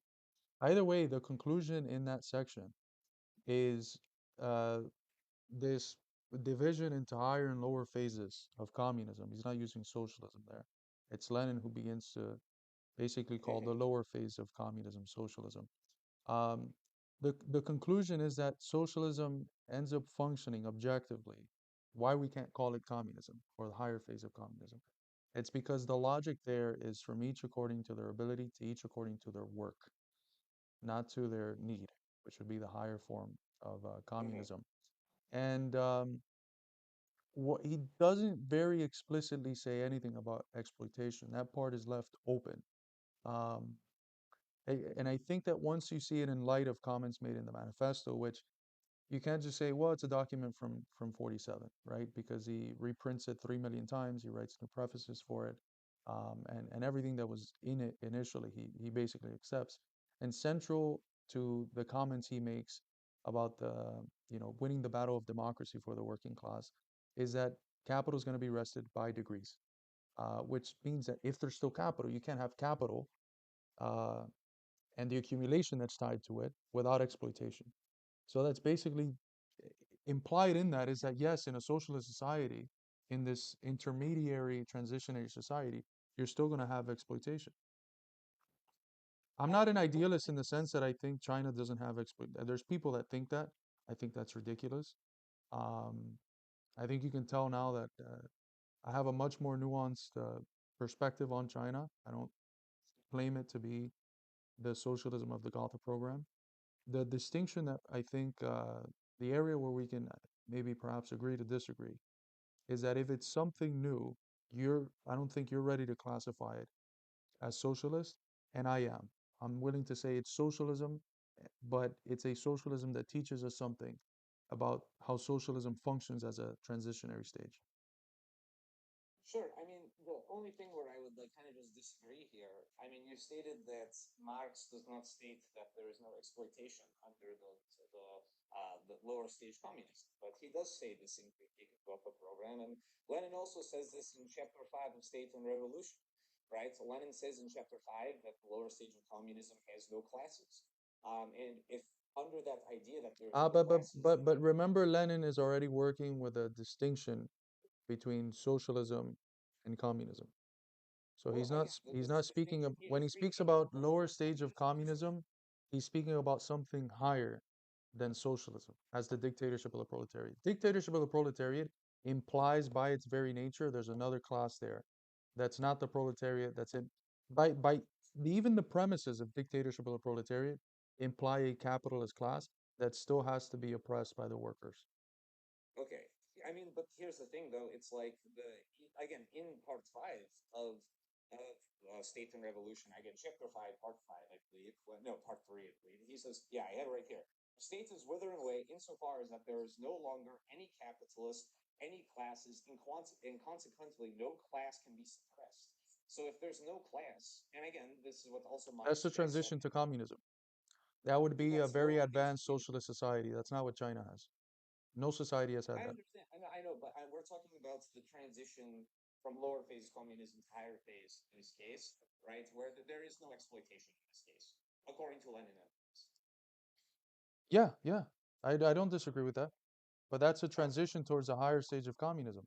That's not what we're talking about I here. guess we are. Yeah, my fault. Yeah, we, as you kind of just discussed, you are essentially renaming it. Well, not re. I don't want to say rename, but you are essentially I'm classifying talking these. about the dictatorship of the proletariat as the Oh, socialist transitionary stage. And Lenin is there talking about such an advanced stage in that in that society where the state itself is becoming superfluous, and that's what leads communism to arise.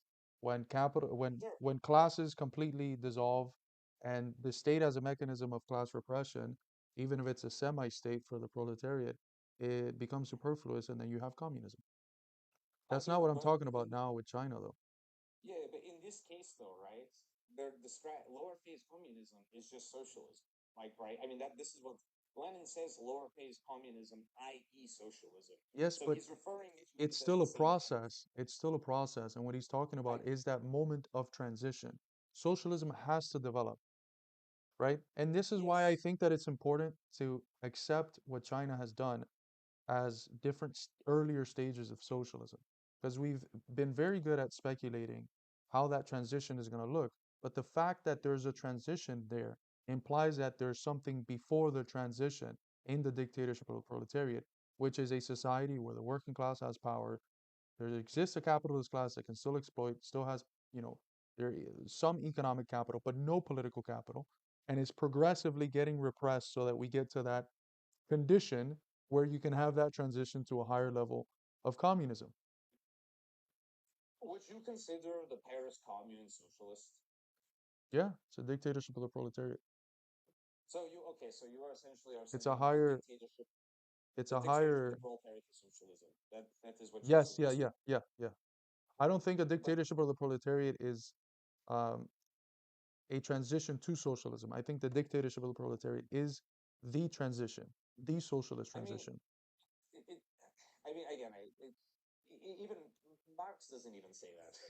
Marx says that the transitionary period between capitalism and socialism is the dictatorship of the proletariat. It's not that the dictatorship of the proletariat is No, socialism itself. he's talking about the transition between capitalism and communism, not So, which socialism, is socialism.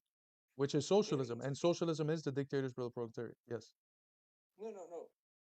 Marx in this case is not the dictatorship of the proletariat is not a mode of production, right? It is the period of time in which the workers work to dissolve class, work to dissolve the contradictions of capitalist society, to go into socialist society, while socialist society has the birthright such as bourgeois right.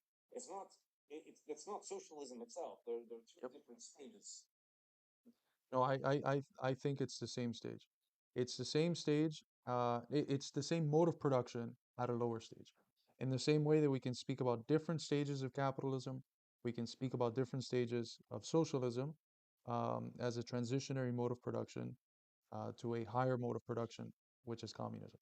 And I think that the experience of China has allowed us to refine what some of the earlier stages look like. And I I think mean, that's fully in line. I think that's fully in line with what is left open out of the classics.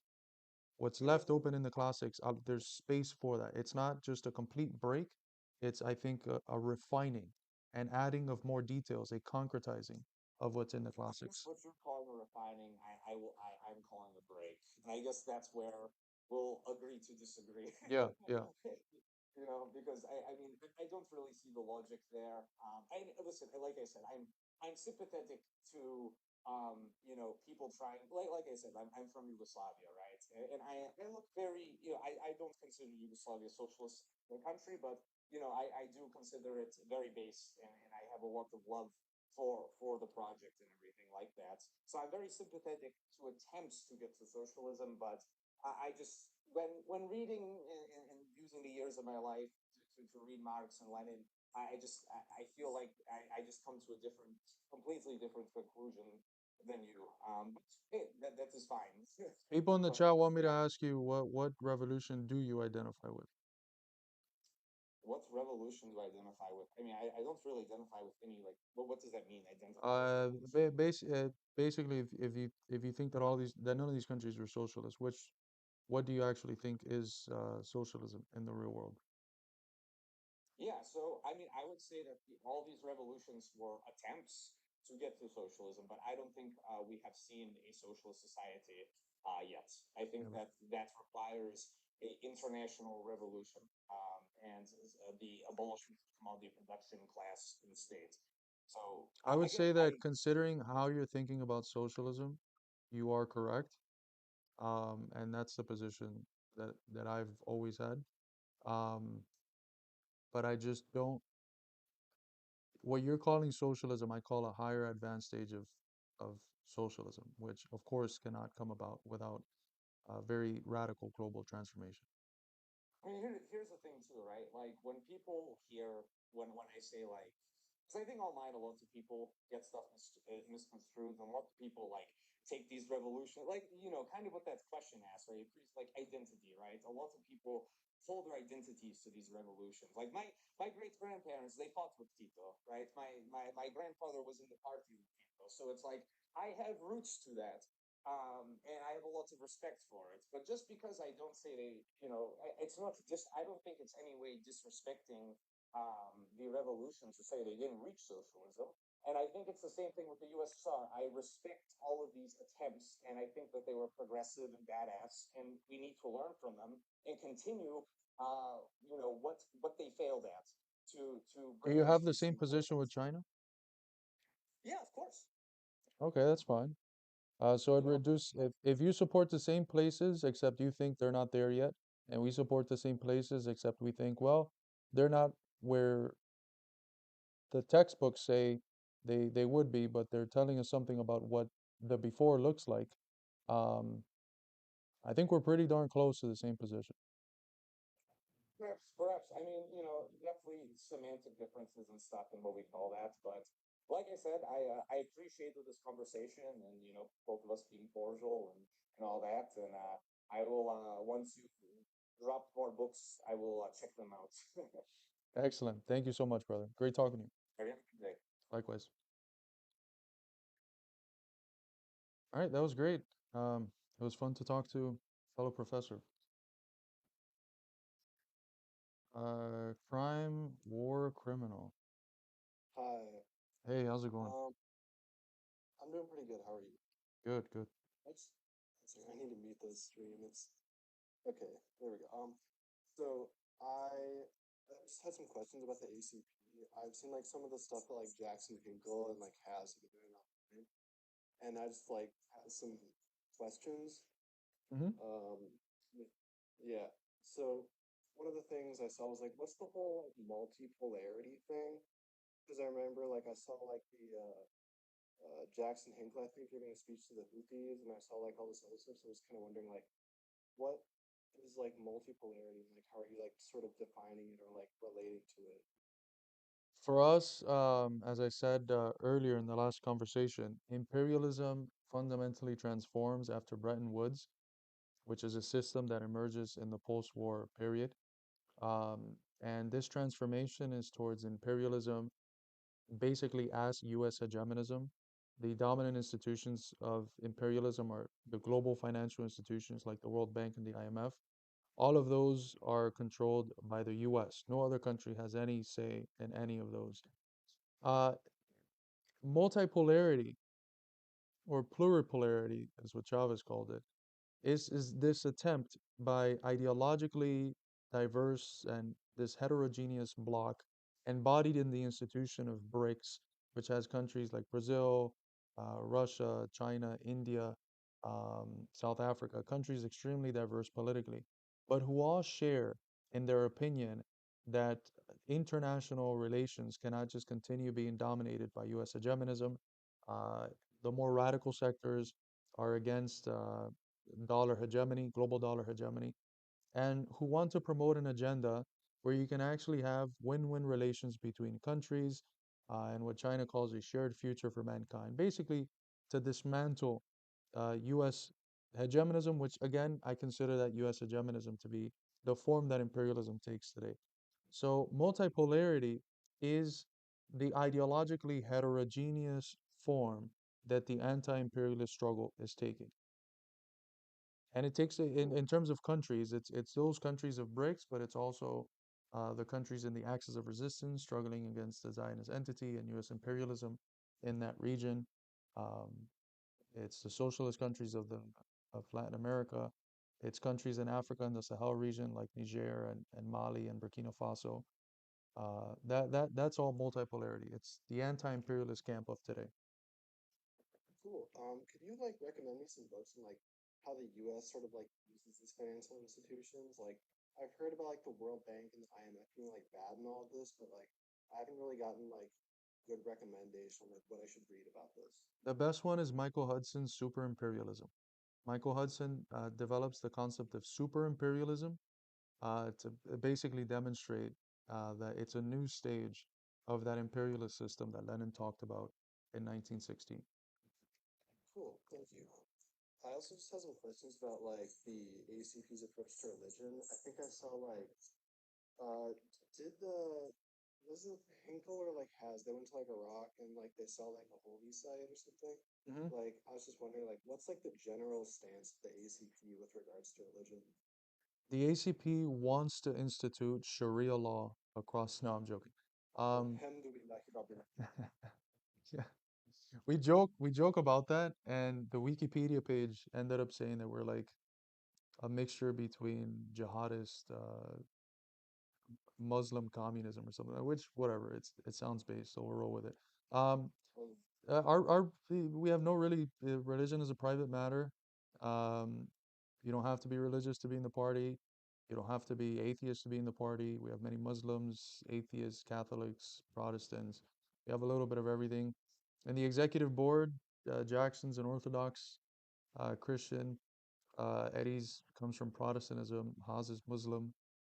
We have Jewish members in there. We have Muslims and Orthodox in there, and I myself am I guess a little bit the tradition culturally is Catholic because I'm Cuban, but I'm not really religious at all. I kind of would just consider myself non theist, but yeah, I don't know if that answers your question. Yeah, I think that answers my question pretty well. So like sort of just a private matter, like you don't want to like institute like a system of religious law. It's more just like No, I don't want to leave that to people, just have it like be their identity. yeah, yeah. Cool, cool. I also had some other questions. So like, I'm like new getting into like communism in a sense. So like, I tried to get into Marx. I got like a copy of Capital, and I got like 200 pages into it. I was wondering like, should I keep going through Capital, or should I like try to approach from like a different book? Uh, no, yeah. If you're new to it, don't just go to Capital. Got it. Get a collection like Robert C. Tucker's Marx Engels collection. Um, Read a lot of the early stuff. Start with like the preface to a contribution to the critique of political economy, um, which is a short, like 3 page preface that really hammers out how Marx and Engels is thought developed and what historical materialism is.